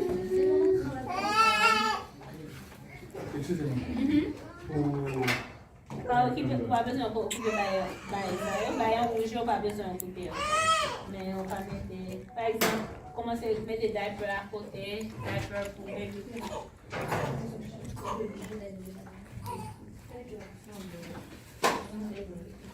So, là, il y a 8 mois comme ça, 6 semaines avant d'accoucher, commencer comme ça, mais avant ça, c'est 6.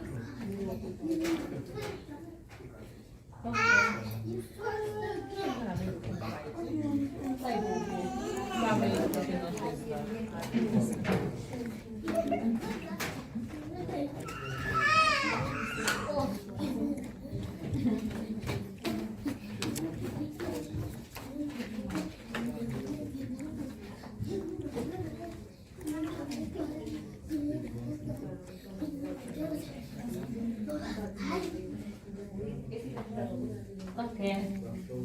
Si nous voulons sur WhatsApp, là, nous avons ajouté cette machine avec QR code. Ok. Hein?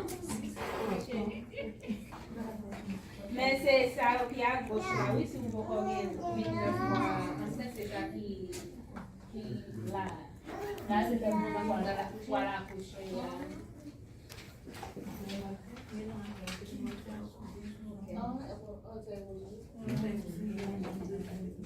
Ok. Donc, vous mettez ton livre.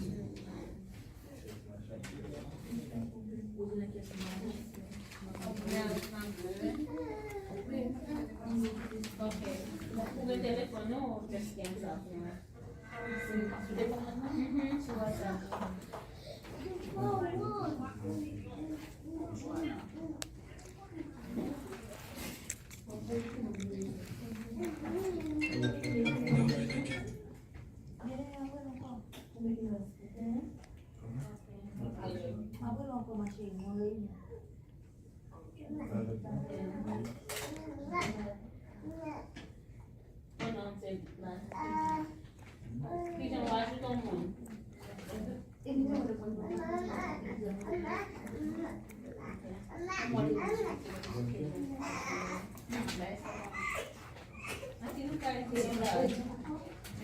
Okay.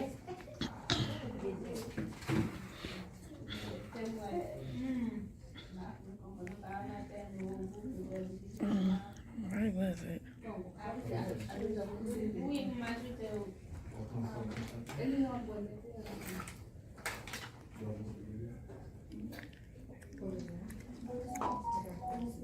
Yeah, I would say ajouter sur Hi, Boo Boo. Oh.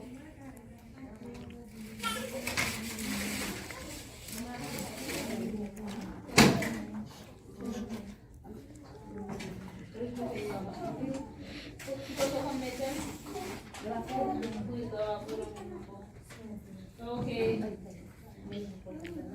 Ok, nouveau contact. Ok.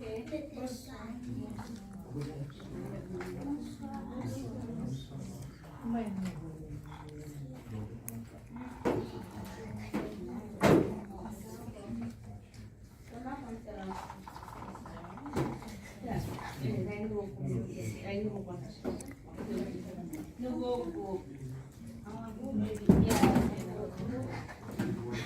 Est-ce que...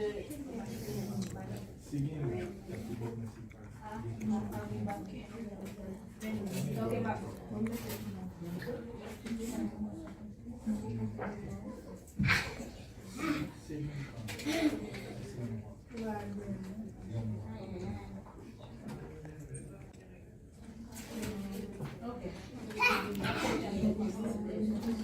Oh, my feet.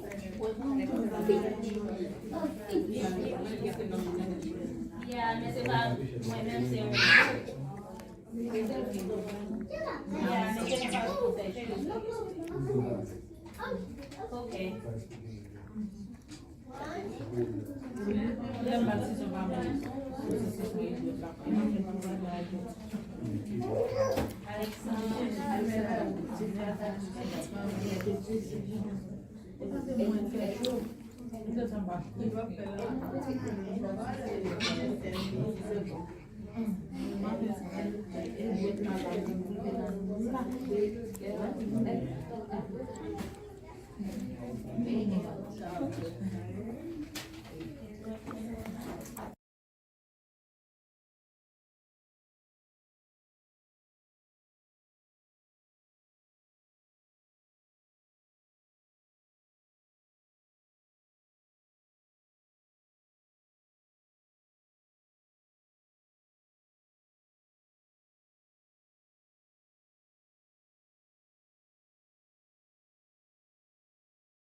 Là, laisse aller. En bas, tout le monde.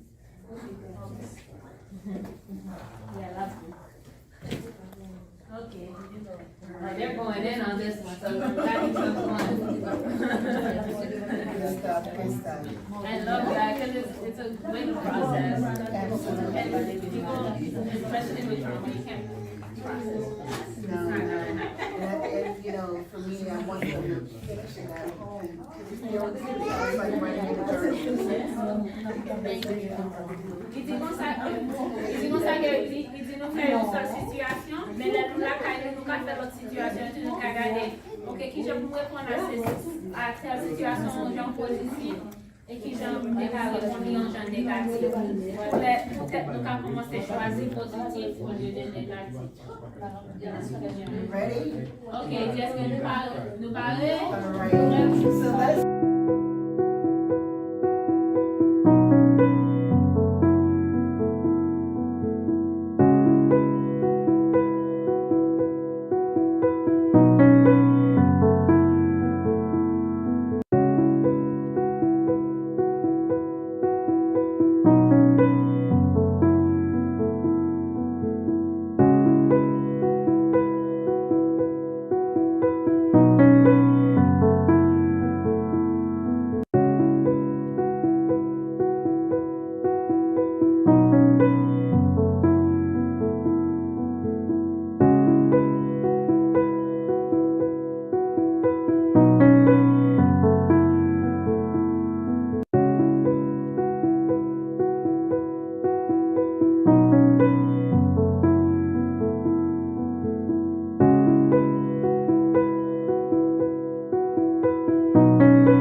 Sitting here all alone, no one to pick up the phone. And it's just me, just me. The problem that I have to face is staring me in the face. And it's just me, just me. No longer will I try to hide the demons that I've locked inside, for they're wearing me down, way down. I'm falling, I'm falling, I'm falling. I need you to catch me, 'cause I'm falling and I can't get up. I'm falling and I can't get up. I'm falling and I can't get up. Falling and I can't get up. I'm staring in outer space. I'm lost without a trace. And there's nowhere to run or hide. No longer will I fear I'm finally facing my fears, 'cause I'm all straightened out and cried out. I'm falling, I'm falling, I'm falling. Why don't you catch me? 'Cause I'm falling and I can't get up. I'm falling and I can't get up. I'm falling and I can't get up. I'm falling and I can't get up. Oh, oh, I need, I'm falling, I'm falling, Lord,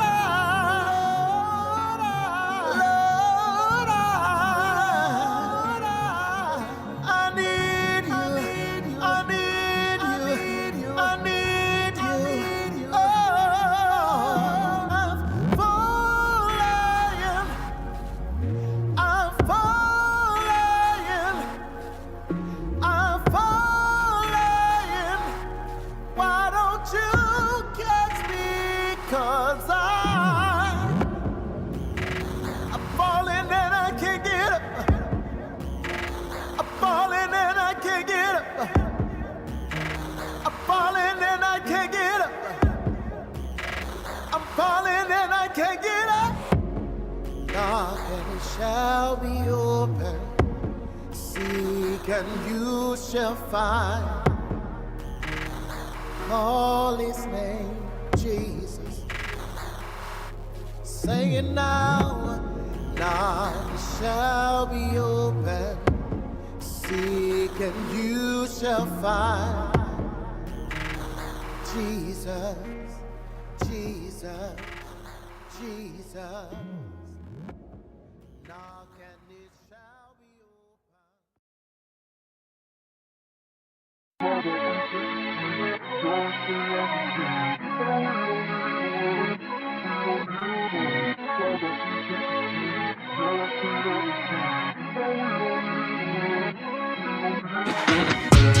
I made many mistakes and I'm still trying to find my way. Yeah, now I done did my whole thing and done made a mess of things. But through it all, you still standing there. I see you really care. You still standing there. Though I heard you call my name, but I still think that I got time. Brought me from a long way, but there's issues in my mind. Oh, here we go again on the same road again. Oh Lord, please step in. I shouldn't be running when you save me for what I'm running from. Sometimes I'm scared that I'm not worthy of your love. Lord, here's my issues. I step aside. Do what you do. Just know that I'm right beside you. See my issues, but you still love me still. And when I'm guilty in my living, your words are real. They catch me when I fall, and so when I call, been through it all. You for real love me. You see my issues, but you still love me still. And when I'm guilty in my living, your words are real. They catch me when I fall, and so when I call, been through it all. You for real love me. You thought enough for me to save my life. That you knew that I couldn't repay the price. Used to buy and watch me live my best life. And now I'm here because I'm surrendering my life. I'll tell everyone I know to call your name.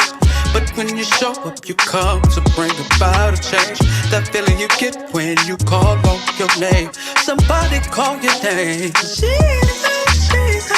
I know I failed so many tests. But I'm here now, giving you my best. Redeem the time, take care of the rest. It's nobody but you. If it had not been for you, oh Lord. You see my issues, but you still love me still. And when I'm guilty in my living, your words are real. They catch me when I fall, and so when I call, been let through it all. You for real love me. You see my issues, but you still love me still. And when I'm guilty in my living, your words are real. They catch me when I fall, and so when I call, been there through it all. You for real love me. You for real love me.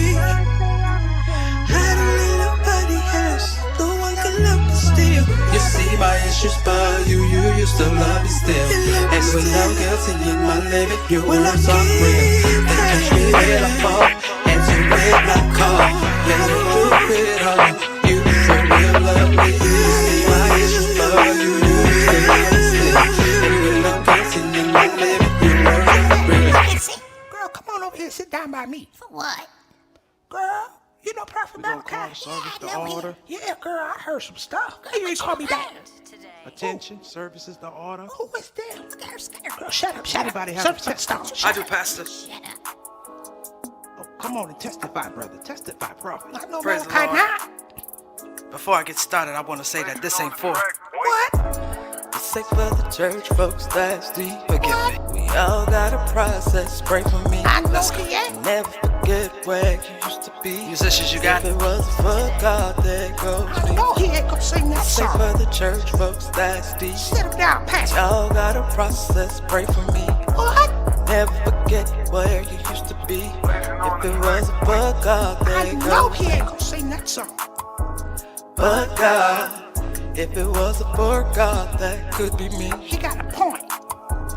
But God, But God, if it wasn't for God, there goes me. say that song. This is for the one that's on the corner, trying to live a life that he don't wanna. See, like I took him down another way, and you know that it's choices that he don't wanna make. But what would you do when there's no food to eat?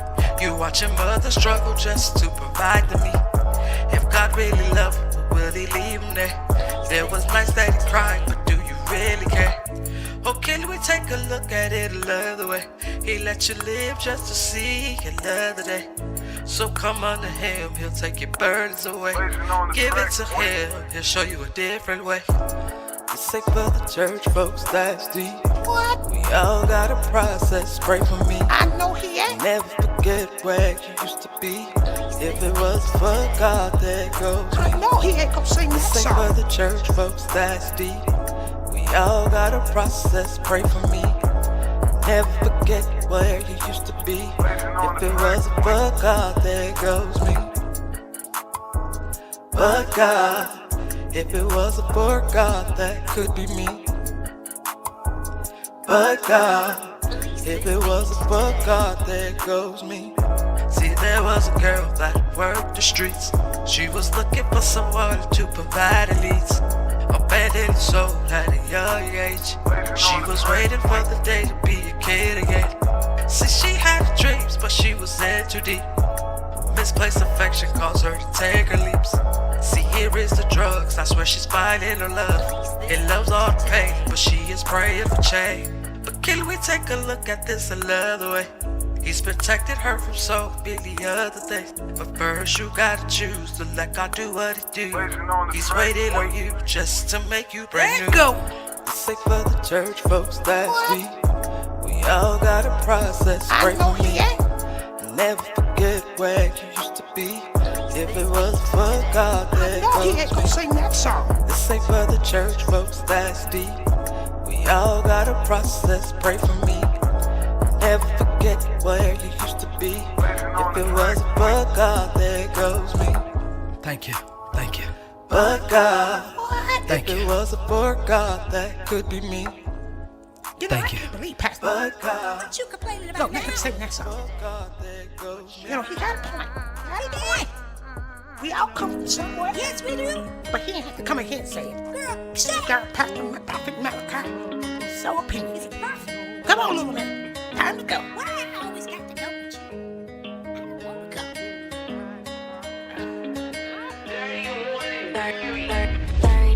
Don't leave me on this road alone. Cover me, cover me, cover me, cover me. Don't leave me on this road alone. Cover me, cover me, cover me, cover me. This road seems like I'm on, has no end. Seems like I'm falling and I failed again. You told me to go left, I chose to go right. I was at the crossroads in my life. I know I should trust you in all things, because you have carried me through all things. Faith is not where it should be. My heart just takes over me. And I keep fighting what you're spoken over me. Daddy want a Grammy. Please stop the rain from falling, so I can see clearly my calling. I know that I'll have my days and maybe even my ways, but don't leave me on this road alone, Lord, Lord. Don't leave me on this road alone. Huh. Cover me, cover me, cover me, cover me. Don't leave me on this road alone. Cover me, cover me, cover me. Did my chances in my life, Lord, pass me by? In my disobedience, did I forfeit my rights? I'm calling you Savior. I need you here, it's major. I'm here all alone, nobody but me. I brought my pieces, even what I don't want you to see. My lowest parts, my broken heart, the tears that stay. When all else fails, only you remain. Don't leave me on this road alone. Cover me, cover me, cover me, cover me. Don't leave me on this road alone. Lord, cover me, cover me. Lord, cover me, cover me. Lord, don't leave me on this road alone. Cover me, cover me, cover me, cover me. Please don't leave me on this road alone. Lord, cover me, cover me, cover me, cover me. Don't leave me how you found me. Don't leave me like this, Lord. Cover me, Lord, cover me.